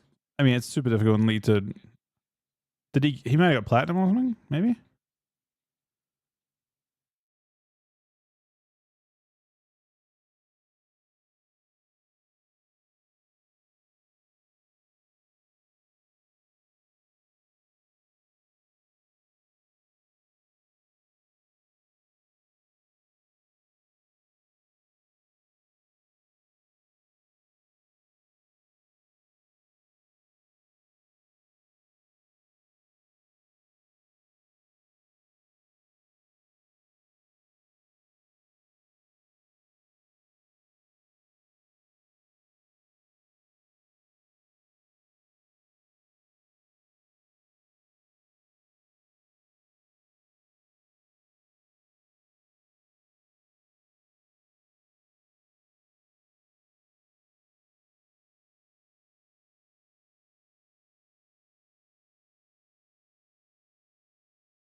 I'm confused. I'm really confused about the disc thing because Holy looked better anyway.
I mean, I could look in the first 2 games too. That's why this is a strange result, but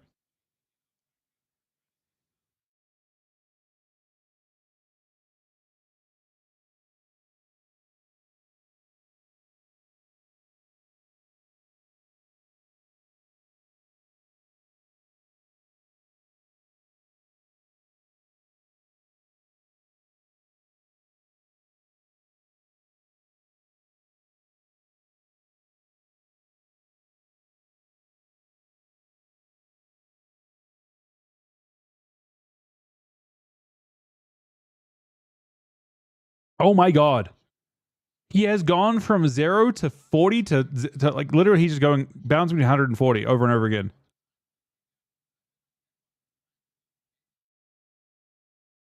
Yeah, I mean the middle's Blade's Edge, the side is hook point, and they're going to hook point. Oh my god. Snap block and an MD. Now they played Holy last map and they won.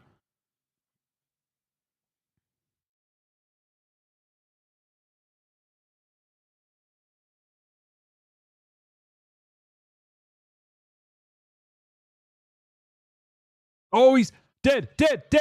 No, he got knocked down there. I think he got. I'm fairly certain he got knocked. He's playing there and he gets knocked past. Mez mid.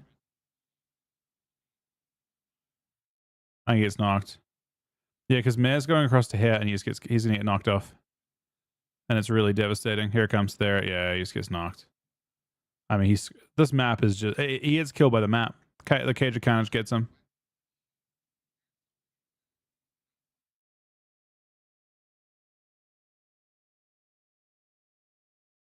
They're gonna see it.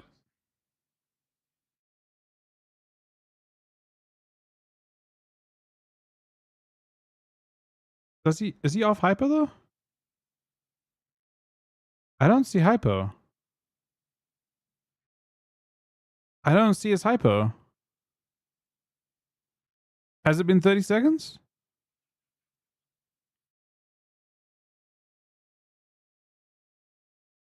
I don't see hypo on him.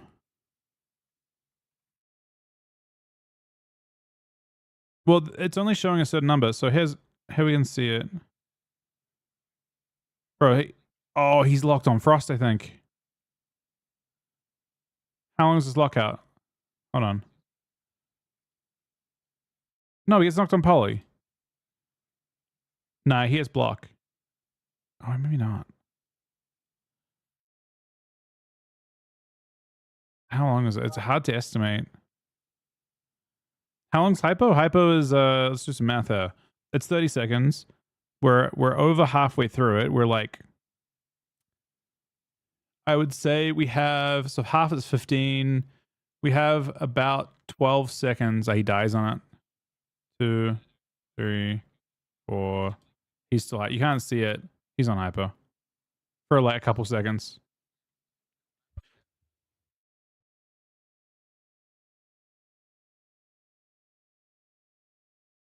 He gets big winded too. Oh, big win is awful.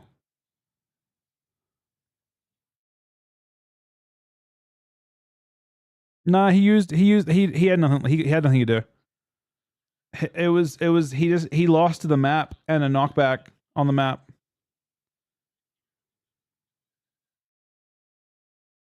They were playing it again very well. Just lost the map on hypo.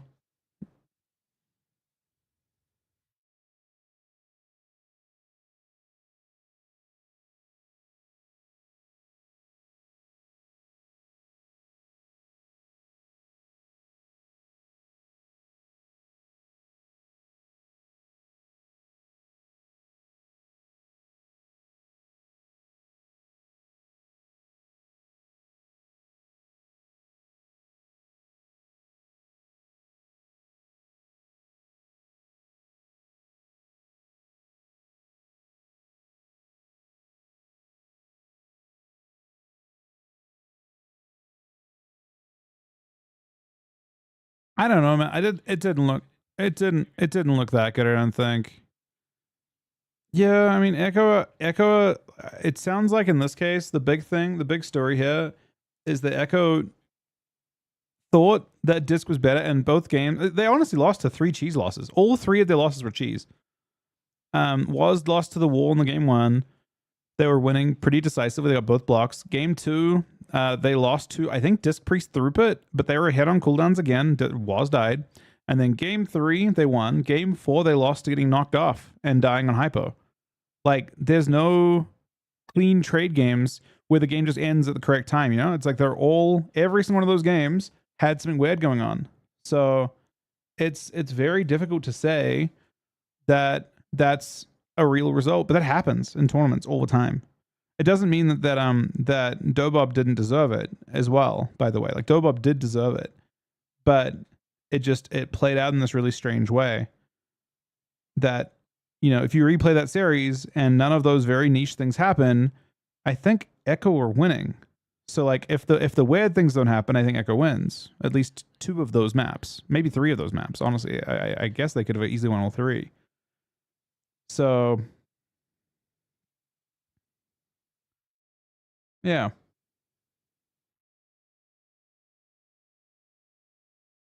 yeah. I don't know.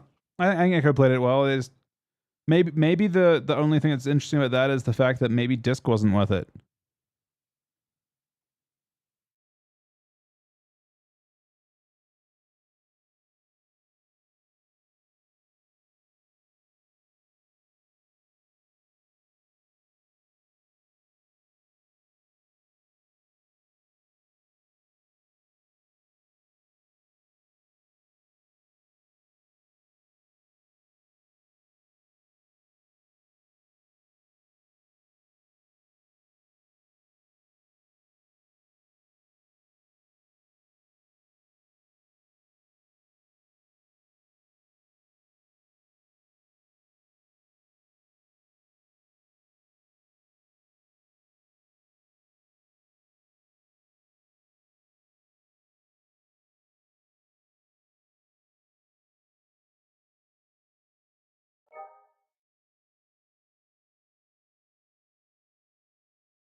Yeah, they're not. No. So like when we say cheese kills, I am not even remotely taking away. They played insane, right? They deserve to win. Dobov deserved to win.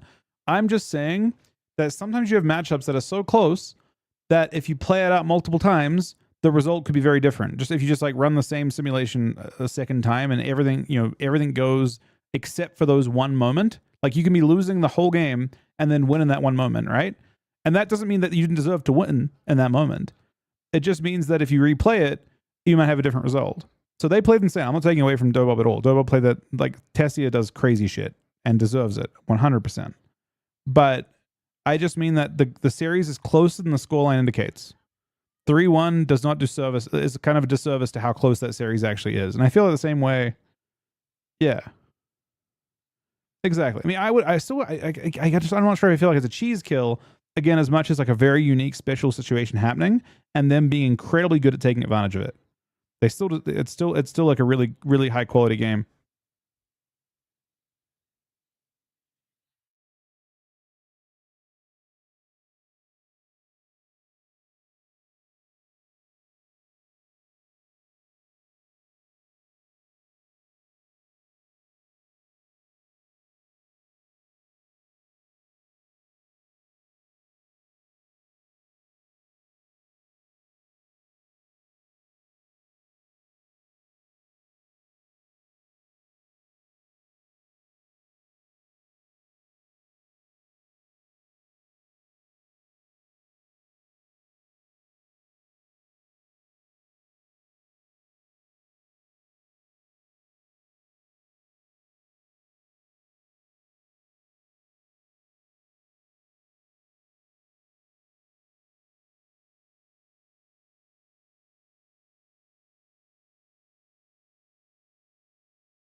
What's the they owned a lot as Outlaw? Warrior seem very OP. Oh, Outlaw Warrior? Is that what they said?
Have a good one, Sam, buddy.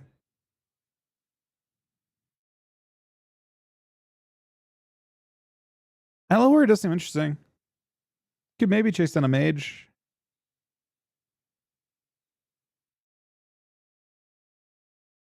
I mean, they would have ran it if they thought they could have, I think. Maybe. We still might see it, I suppose. They're playing again. You're gonna see Echo again today. They're gonna play the series after this one. Hey, Theo.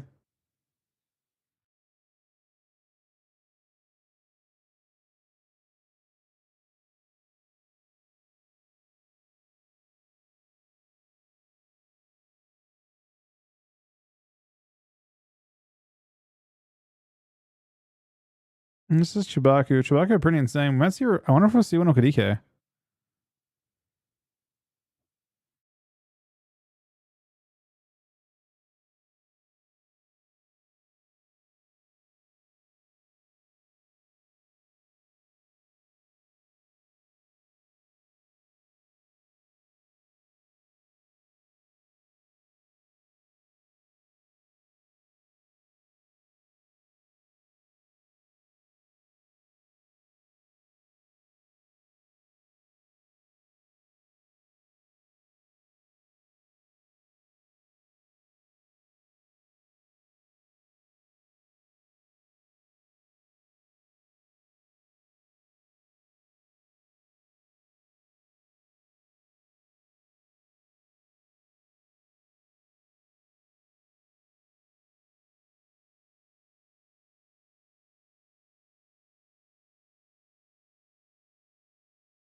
Give me one quick second, guys. We're back. Thanks for watching. I got the resubs and subs today as well. Today's been fucking awesome. Sam, thank you for the 5 gifted subs. Anonymous, thank you for the 45 gifted subs. I'll be back in literally one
No, I would be disqualified, man. I've already seen this game. Looks like Swapsy's moved off of FMP mostly.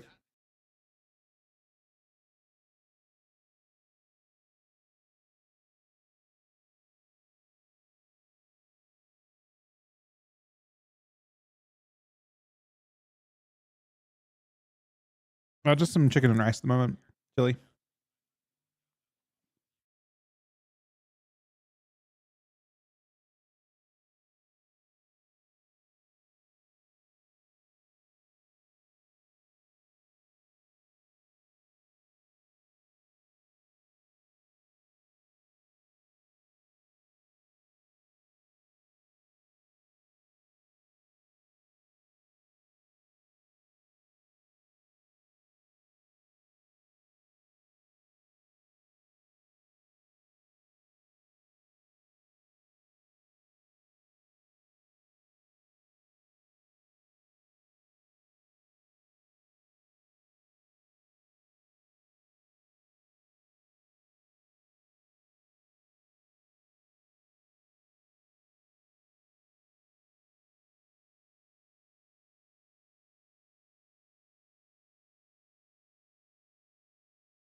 All right, sorry, back.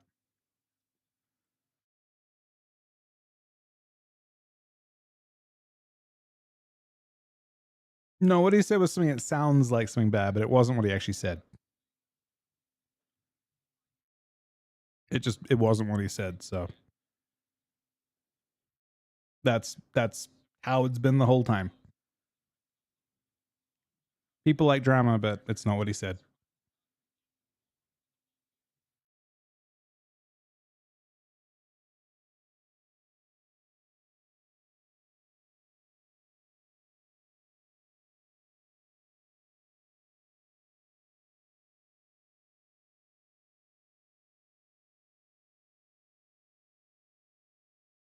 Did you whisper it?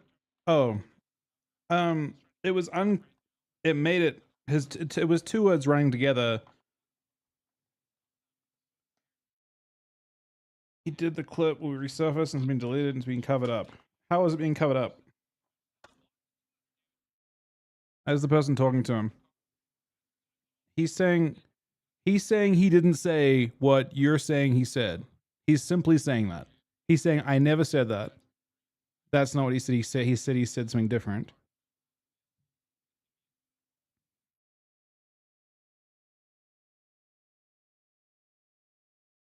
He said I swear with the F word in between. Is what he said.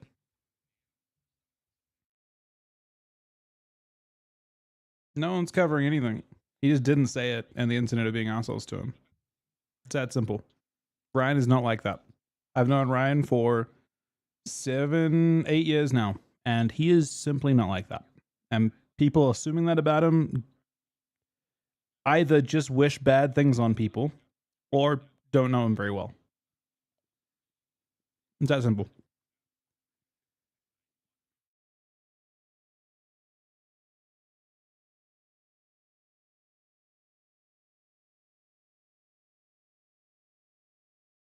Keep in mind that by saying that you're wishing, I mean, it's his livelihood and everything. He is an insanely nice person. He didn't say it. It's that simple.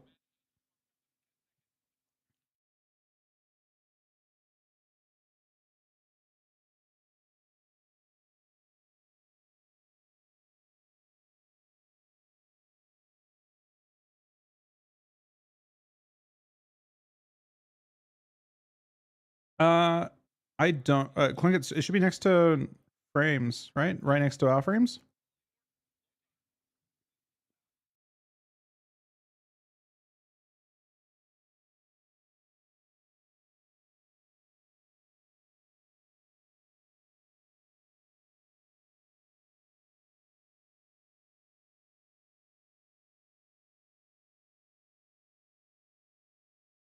Oh my god, Rogue Mage, man. What's going on? Mr. Rogue Mage, what is going on?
Trust me, as someone, I am terrible with words.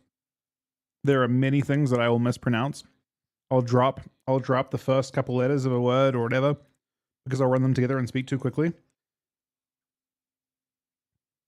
He just ran together two words. I don't know. The important thing is that he didn't say or have any intent to say that word.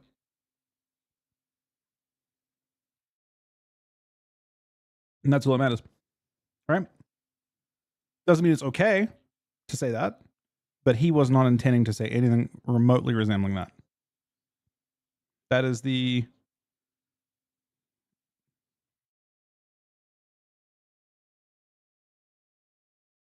I mean, I'm terrible. Like I misspeak all the time.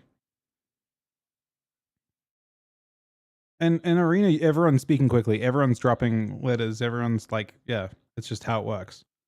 We're speaking quickly and like running words together all the time. That's how it works.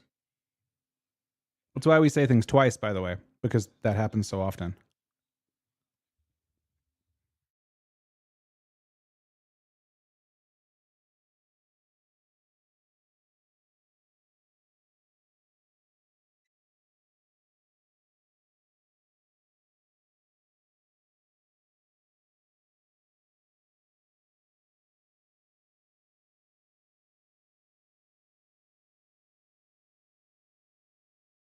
Yeah, it happened last night.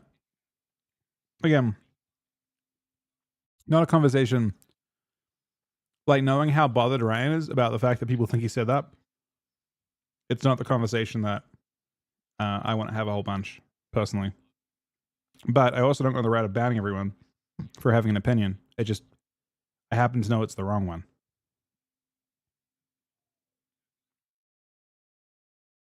So I would rather talk to people than I would ban them. That's my thought. But just keep in mind, it's his livelihood. Exactly. Like we've been streaming, Ryan has been streaming with us for 8 years. You think he waited 8 years? He's like the nicest guy in the world. It's not a conversation.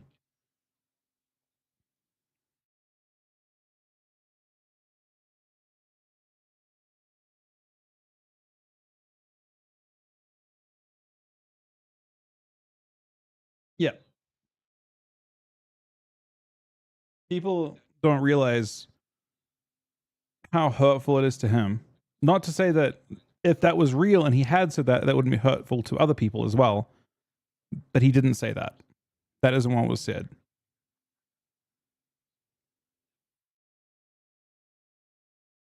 Shut it down right away. I think Chuck will probably. I would just rather talk to people because I would rather have the chance to change people's opinions and minds and also have people think about what they're saying.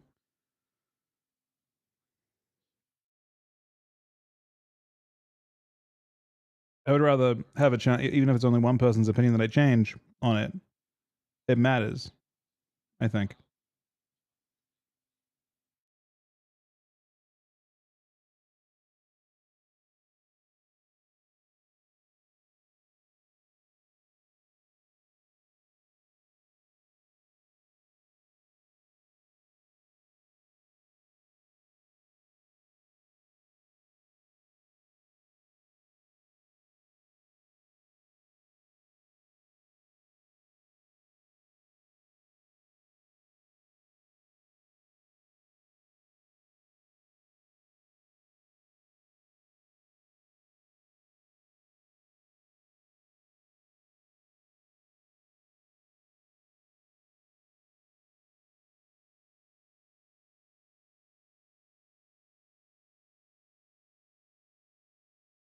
So we're seeing the same matchup. I'm really surprised we're not seeing. I feel like Pharaoh doesn't seem terrible here. I guess just good setup for.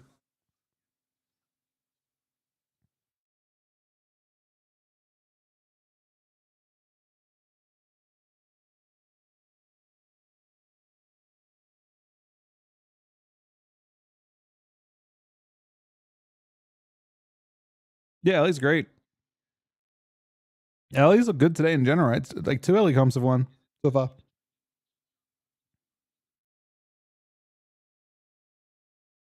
How's DH been doing well today? Uh, Chibaku won the last series with DH as well. It's the only team that's run it so far, I think.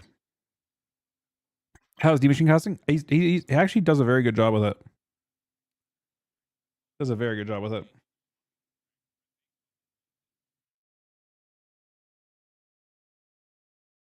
That's what we're expecting. Oh, you might die through.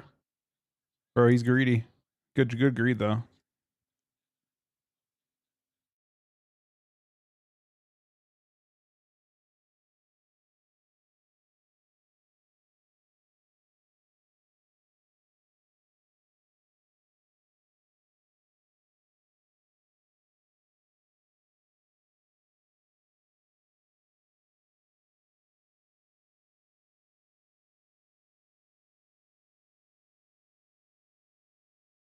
This is looking more like Rogue Mage versus DH.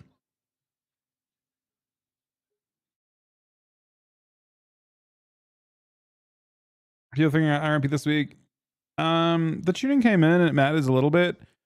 The real, I mean, I guess the thing I would say is that Forged are not as clean on Rogue Mage, I don't think, as the two in the upper bracket. Well, actually, Echo's in the lower bracket now. We'll see though. It hasn't looked as good today. I can say that much. Can you see what talents Lone Star runs at the moment? I will get 1 second. I'll look for you.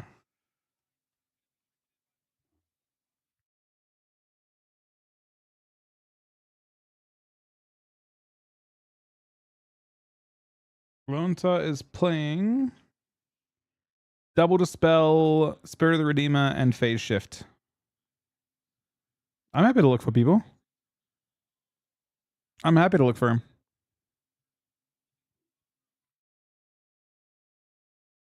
That's what I'm here for.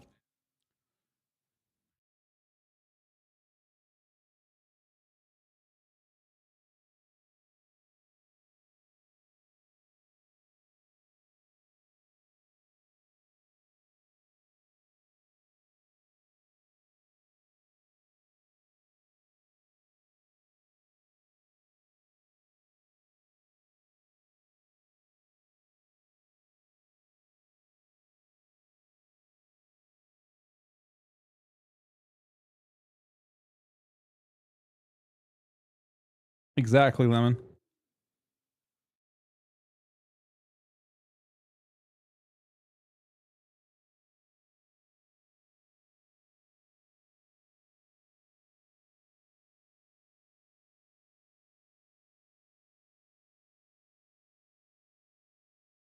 I mean, he's got a lot of cooldowns. Oh, bomb. Piss DB gouge. This is insane. That was crazy. Do you understand how many little, like, that was almost the CC change? You got DB piss gouged to try and kill him with the bomb, to not let him get out on his trinket. That was crazy. His trinket didn't even work. He just got lucky and lived.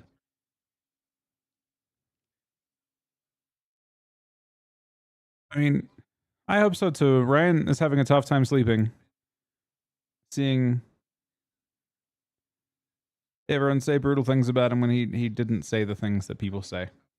It's pretty shit when you didn't say that stuff and people are saying it, you know? It's gonna be a challenge for him.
Okay, we're going through stuff now. Both blocks gone. For too. Actually, the Shibaku looks pretty good now.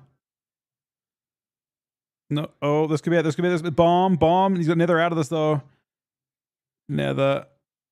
Not enough damage, man.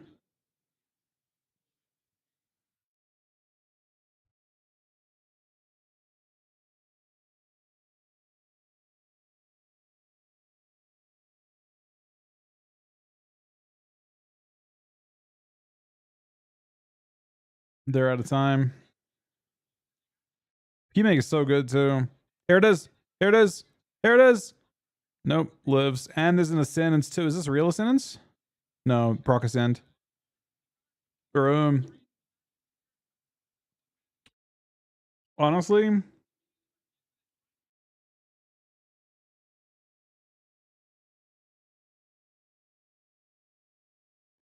having a swap to Z-Pi is kind of rough here. I mean, Fusion's got nothing for 12. They have one more DR. They have a single additional DR to work with. Here it comes. There it is. There it is. Is it enough? No. Nice lasso.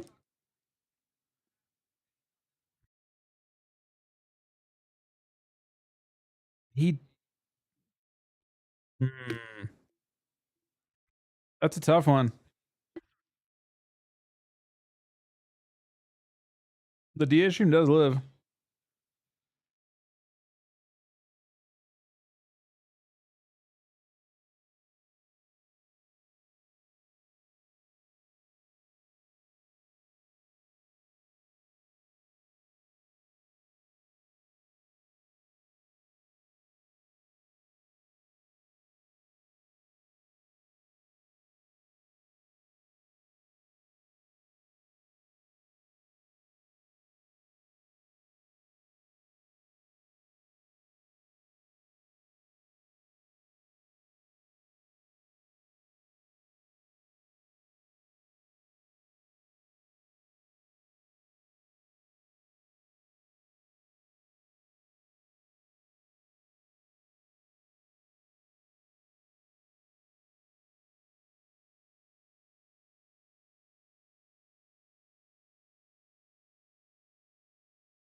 It's just me who switched out of showing the bar at the top of the hole.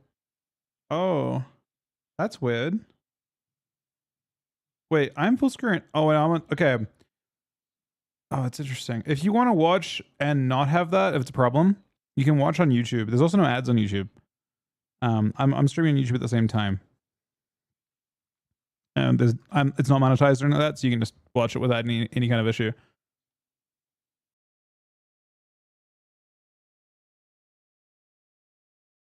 Oh wait,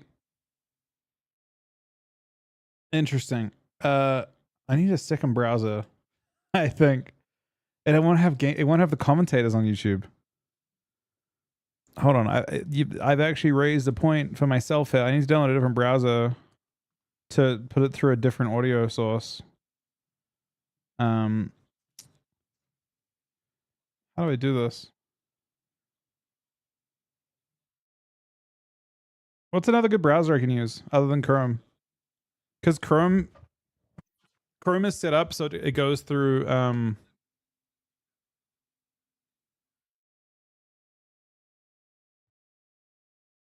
Firefox. I'm gonna grab Firefox then, real quick. We can improve our...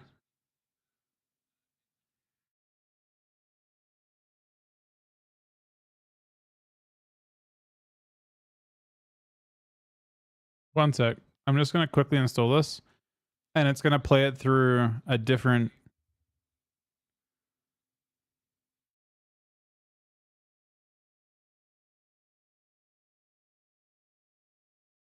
Axe with 5 gifted subs. Thank you so much, Axe buddy. That is crazy. Okay, let me get this to work, hopefully. Thank you very much, buddy.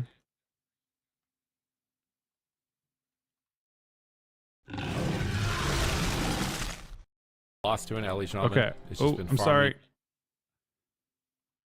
Okay. This is now going to come through a different audio source, but it might be louder.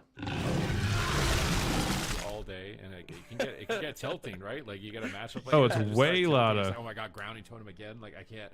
Like you have to be on point. Number These between 1 and games 10, seem like they can go the 6.9. distance. We're already down Of two course. losses that have been like 9-minute games apiece. We're literally at over 15 minutes of just this demon hunter chasing you. Tell me if this is loud enough for you guys. Managed to keep it together, pull it back for his team, and execute for a kill. A lot of that last team was skill, but a lot of it was luck too for Houston to be able to survive. So perhaps RMP they're going to get a couple extra critical strikes. Challenge During with those 7 moments gifted where subs. Houston survived at 1%. That and actually, pulled you this actually series rounded back up from on top of 0.9, man. That is crazy. Thank you very much, buddy. Yeah, now it's playing through the other audio, which means that it won't mute on my YouTube VOD. Because before it wouldn't have worked. Challenge with 8 gifted subs.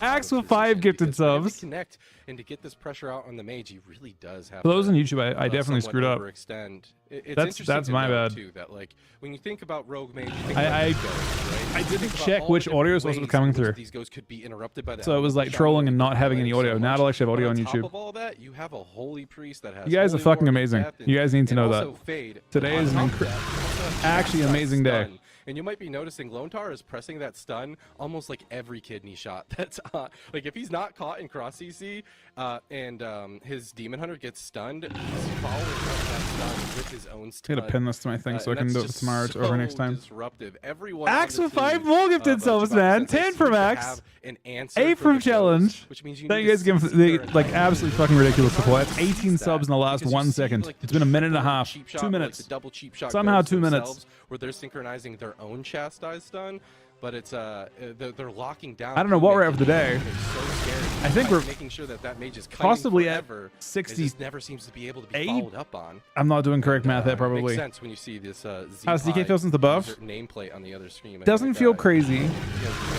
Feels okay. I wouldn't say it feels crazy. Over on Arena, it's match point. Forged RMP are facing elimination. Chibaku Tensei, with their Elemental Shaman Demon Hunter comp, are throwing a mix into the plans of these RMPs, and really making them have a run for their money. Is P-Mate going to be able to out-navigate Houston this time around? There's immediately opening on him, but he gets intercepted by Lontar. Nice play from Lontar in the initial stage. Now this is Lontar once again pre-immuning the Vanish in Angel, anticipating crowd control and staying ahead of his opponents. You can tell that Chibaku want to show And that Samuel they 5 more still gifted subs as are well. capable of being champions here in the AWC. 25 subs in the space of Definitely 3 has minutes. the 10 from pedigree, Samuel that's today as for well. sure. Z-Pi getting Actually locked down insane. a little bit more, but P-Make's still taking Does it so feel like you could be much if you damage. need it, you could be That's using the gonna force tournament? Guardian Spirit with It's hard no to say. cross CC I don't think it's out. crazy to do anything Cross so far that I've damage, seen. is gonna make it, But we'll see. We'll keep Declara, practicing. I got to get better at respect it. that damage. I gotta practice way Huge more. swap route onto Looks good Houston. so He's not far on overreacting. Houston. No Guardian Spirit, nothing. Nothing was really committed at all. You know what I wonder about is Seconds, I don't know if but Acro's playing a that bunch of was, sub, but I feel like sub could be good into this. Amount of trust that Houston had right there. If I Don't we see feel my like sub health could be good at like killing a that, I'd be DH? Spooked. P-Make, is this going to be the first block of the game? It sounds better than Owl. I'm not really sure what Owl is doing here. Oh, Z-Pi stuns the healer. Smoke bomb. Big setup. Is Houston ready? He gets stunned with the trinket. He gets the nether. He gets the trinket They nether. needed that. Oh my god. Okay. Next time, smoke bomb. I guess I'll trinket for every time, right? Oh, big damage on P-Make. What is that disgusting pressure coming from Houston and Z-Pi in that moment? Acro slows it down by stunning Z-Pi. Thank you to Samuel for 5 subs. Axe for 10 gifted subs. Challenge for 8 gifted subs. Powered glaives, tossing them towards Samuel for 5 gifted subs right before that as well. On the poly, Z-Pi gets gouged. Acro is setting up. Is Houston ready? He pre-darks. And Acro's actually holding it. Oh, he's going to stun into it. They want to get control. This is a nice play from Houston. Darkness is down, absorbs the hit, but he's basically out of personal options. It's a lone tar that needs to get ready for the next attack. Dude, when I see that DR being used while in my experience with Darkness, I'm feeling pretty good. Big damage goes out onto PMake, forcing the Guardian Spirit out from Takara yet again. Looks like Houston's going to be caught in a root. Not just yet, but he's got to be feeling pretty good about the trades that their team is making so far. There's the Icy Veins from PMake, though. He wants to get aggressive onto Zeepai, but not even the wall or the Guardian Spirit being used. Just a preemptive Angel Divine Hymn. That's all she wrote. And then all of a sudden that momentum has stopped. But no Netherwalk or Trinket for Houston really is the win condition for this RMP. Yeah, and I mean, every game is taken like 8 minutes, and we're only at 2.5. So I feel like Houston being this limited on cooldowns this early is going to be rough for Chewbacca to survive. Maybe they can just get more aggressive. They can answer aggression with aggression, and they do. They get the first ice block, not even 3 minutes in this time around. They swap to Acro. They get his evasion, but now he's stun locked. You don't like it? I actually really like his commentating, to be honest. I think he's doing a great job. He gets some crowd control. Acro gets stunned. He can't get anything going. Houston's charging in with Metamorphosis. Believe it or not, well, esports wouldn't exist, I don't think, at this stage without D-Machine. Oh, Zeep gets kind of blasted. Trinket Barrow. Wait. Damage reduction. But he also traded his medallions. That's Trinket. They can, yeah, they could bomb him. They'll have a window of about a minute. They can't force a Trinket Crazy. from Houston in the meantime. Nice kick on they the could last. send him home. Makes blinking circles away from Houston, trying to avoid him. Dakar's in prison. Massive hit. That is it. That is just it. Zeepai kills it. 3-0 against Forged RMP. That's and we not might just what be I seeing expected. A shift in the meta.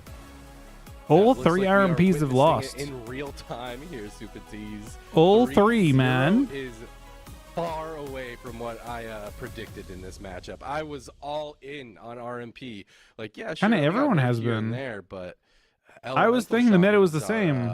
It's only slightly different, to be reckoned with, but it's Houston different also, enough. Like the lone demon hunter in the tournament, representing and taking a W against one of the strongest RMPs in this tournament, bar none. But yeah, I really like the trades. Like, yes, Houston did not have Trinket Netherwalk. That's incredibly spooky, especially against Smoke Bomb. But Lontar, he sees that he's trading and doesn't overreact. Zeepai doesn't even use his wall here until just now. So I just feel like there's a lot of like RMP dead? trust and a lot That of like, I don't know. defensive I'm trade curious communication that you can see. If From these are real Chewbacca results, Jensen, or whether it's kind of like the way things have against a gone, composition but like Rogue Mage. because But typically regardless Rogue of Mage has all been knocking the, everyone you know, down the still effective on trades both or whatnot, regions. Sometimes you just got to blow up a mage, and Zeepai's your man to do that. I would feel pretty confident out of all the Elysians, having Zeepai on your roster here with this shift. And we saw JT's team, which played RMP last week and won with RMP, but now they're playing Elemental Shaman. So what type of ramifications is this going to have for like North America, for example? Because North America, Saul's team running some enhancement compositions. I believe Flop's team also with Dippy has potential for some Elemental Shaman comps, because we've definitely seen a little bit of an equalization of power. I don't think RMP is totally out of it, but it does look like some other compositions have more opportunities.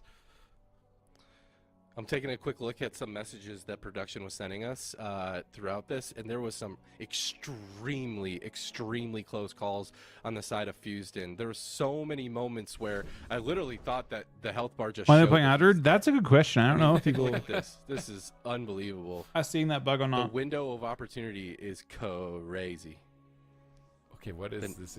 So the green graph, ignore events after player's death. This is very Demon Hunter coded. Yeah, the green. I'm just gonna. Oh, so that was when he pre-darked. So the green bar, when you see the big Exactly. purple dip, you see the purple dip?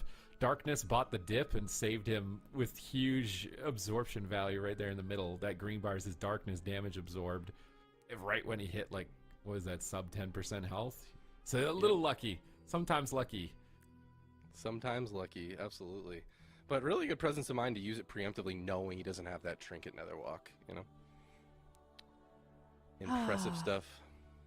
Another day, another victory for the OG. Are you happy to see a Demon Hunter win, Aya? Ooh, I'm happy to see Demon Hunters even in the top 8. I'm doing great. We've got DKs maybe making a comeback. We've got Demon Hunters here. Excuse This me? is great, and we should all be happy that False. they're winning. That's the team that also. could have played Good- DK and good did for the not. economy. You know what I mean? But something else that's good is my predictions. little known fact, I actually just put that one victory, you know, on the sides of RMP. I didn't want to look too good. You know what I mean? I was like, I can't be completely right. So yeah, me and Zika, we're very happy about that, with our predictions being correct. But Chibaku Tensei, they've got to be happy with their performance as well. You know, they're able to make this composition work. They're able to make something work against RMP as well. Yeah, they fixed that but bug last kind night. of the question that has been the weekend for this region, D-Machine, is like, you know, all of the RMPs and who's the best RMP. And then after that, is this a reliable composition, D-Machine, against all the other RMPs that are here in the EU region? I would have thought maybe Feral could be has okay some there of the too. best Maybe not elemental though. shamans in the world. I'll just say it. I'm sorry. I know that the I mean, NA's Swapsy's got really some good, yeah. serious elemental They're a Oh, really go good. for That's it. a really good rogue But mage dude, too, you're though. not I here. mean, Swapsy, we have Z-Pie. There's so many spooky, really good. So now we're gonna disruptive players see in the EU Locked region, In. and that's kind of the winning recipe for these RMP goes. I think that Versus- Holy Priest also being like a top tier healer as well Versus in the mix Echo. is like a really. I would be. really potent It's gonna be jungle versus. I think combination it's gonna be with jungle some versus disruption, RMP. specializations like elemental think. shaman. So I would not say that RMP is king any longer. I think RMP is a strong option. It's almost needed to go the distance so far, but maybe Chibaku Sensei is going to prove me wrong on that. I mean, they're going to be going up against either Echo or Locked In next. I mean, Ooh. Forged is an incredible RMP by all means, but Echo's got those off comps. You know, they got the Warrior. I mean, they could even play Monk. I think that like being able to have that RMP alterations is also key. I think they're also probably angry as well. So I'm excited for this next series. It's the last one of the day as well. So Echo versus I mean, I'd like to see a Warrior. I cannot wait for this. I feel like it's It kind of sounds been fun, bubbling up actually. until this moment for both of these It's a teams, Warrior that just honestly. gets to So like we PvE are because gonna of head the to a rogue break. CC. When we come back, it is Echo versus Locked In, who will be fighting Chibaku Tensei in the semi-lower finals. Find out next after this break. We'll be right back.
I will say,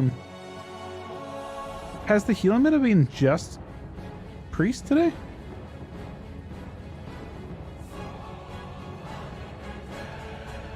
It has been. How did those changes cause no change in the meta?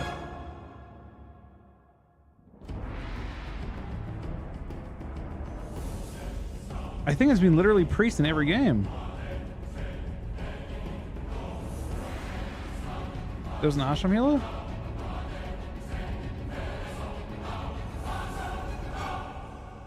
I'm incredibly surprised to not see more change. Incredibly surprised.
Welcome back. It is the last series of the day. We have got Locked In facing off against Echo in the lower bracket. Echo fell to Dobob in the upper bracket, and now they're here against Locked In, who actually beat Ski Instructors early on. So they've had a little bit of a better day than Echo. And I kind of am really curious, Ven, about kind of the mental that's going on with Echo in particular in this series. Where do you think their headspace is at, considering their placement currently? Yeah, it's a tough spot to be, but I feel like Echo, I hope they still have confidence in themselves. They've been such a consistent team for a very long time, and unfortunately for them, they have lost to two really good teams with Overload last week, and then, of course, Dobob this week. So I think for them, they've got to kind of bounce back. They've been in this situation before where they go down to the lower bracket, they rise up, they battle it back to the finals. It's something we kind of expect from these guys at this point, so... I feel like for Echo, hopefully, they're still feeling confident in themselves. I think they are. These guys are professionals, have been for a very long time. And I think they just got to take it one game at a time at this point. Couldn't agree more. Let's take a look at the predictions. If you're in chat, you may have already submitted your predictions for this series, but I think this one just, honestly, all of these matches today have been kind of a hard one, I think, to take a look at and give an honest prediction for. Echo, Locked In, both very strong teams, but today is a little bit weird. Today is feeling a little bit off so far, Zico, so I'm curious what your prediction is for this series. I'm going with Echo still. I feel like I could be wrong. It's one of those that's like, it is a little bit hard to predict, but I'm putting full confidence in Echo. They are up against a really skilled team. They are up against the same comp that put them in the lower bracket. But it's just something about Echo. When you knock them down to the lower bracket, they tend to somehow make their way into the finals still. I'm just looking at the history, and I'm going with that. I think that's very fair. It's something we were touching on earlier. Betting against Echo is always not the best strategy. Ven, what was your prediction for this series? I went in favor of Echo as well, but I feel like there's a chance we're going to see Locked In take away a game. Their jungle was not looking too bad, so I believe that they're going to be able to take down Raikou in one game. That's what I'm thinking. Okay, Supties, we have a 3-0. I wonder what D Machine's prediction is for this one. Ooh. Interesting. Okay. Maybe he knows that's something a bold we prediction, don't. that's for sure. That is definitely a bold prediction, but they have fallen already today, so perhaps they can make it happen Locked In for the second time in a row. But it would definitely be weird for them to not even make it to Championship Sunday. But it has happened before. I'm with you guys. I think it's very Echo. This happens to them. They bounce back. They're like a rubber band, this team, and I think they're gonna figure something out for this upcoming series. Or also, they're revved up a little bit, but like you guys are saying, like Locked In, they're a strong team. They're faces that we've seen in the AWC time and time again. So I'm sure they know what they're up against. The question is, can they take on that challenge? Do we expect them to play, the same composition, Ven, or what do we want to see them play in the blind pick? And how is Echo going to respond to that? I think there is actually a small chance that we see Mercy come in on Warlock. I feel like there's a chance that Echo could lock in Mage Lock. Probably not. They're probably just going to go with the Rogue Mage Priest, but it is a possibility for locked in. I think it's more than likely we see them play the Jungle Cleave. I don't think we'll see Gelu locked in for this one. I think it's once again going to be that Beast Mastery Hunter with the Discipline Priest as well as the Feral. So that would be my guess for the blind pick. Zico, any contrary opinions? We might see Gelu, but yeah, more likely to see the jungle. I don't think we're gonna see Mercy. I don't think we're gonna see Mage Log. I think we're probably gonna just see the RMP. For me, the bigger question is Holy versus Disc Priest. I don't know what they're gonna run. I kind of want to see the Holy Priest. I feel like it looked better for them against Dobob, and if they do face an FMP, I feel like it is better. But we'll see. I mean, it's kind of up in the air. I also wanted to say about the D Machine prediction. It was so funny because he was talking to one of the producers during the break. He's like, man, I don't know what to lock in here. And our producer, Matt, he was like, yeah, I think this is going to be a blowout. I think Echo is going to take this 3-0. D Machine is like, all right, yeah, going in favor of locked in then. It's just such a D Machine thing to do. He knew, he knew exactly what he was doing. I see. All right, well, D Machine all alone with that prediction because I'm getting chat results in, and it's Echo 90% versus a locked in at 10%. These guys want to prove everybody wrong. Can they do it? It's an elimination round, last of the day as well. It is Echo game number 1 versus locked in. Yeah, Echo, one of the best, if not the best team in the world right now, having a bit of a slow start this season, but we'll see what they can do here in this one. I think locked in, this is going to be a really difficult matchup for them. Raikou and Matt, as well as Waz. I mean, it's just the classic Rogue Mage. They have a great defense as well as offense. I don't really expect this game to go longer than just a couple of minutes here. So definitely don't blink. You don't want to miss out on any of this action. Yeah, so we did get Meh on the Holy Priest, and we have actually Numbless playing the Discipline Priest, but we are going to see an opener here onto Smite as well as onto Raikou. And Raikou already with that power infusion with the Icy Veins.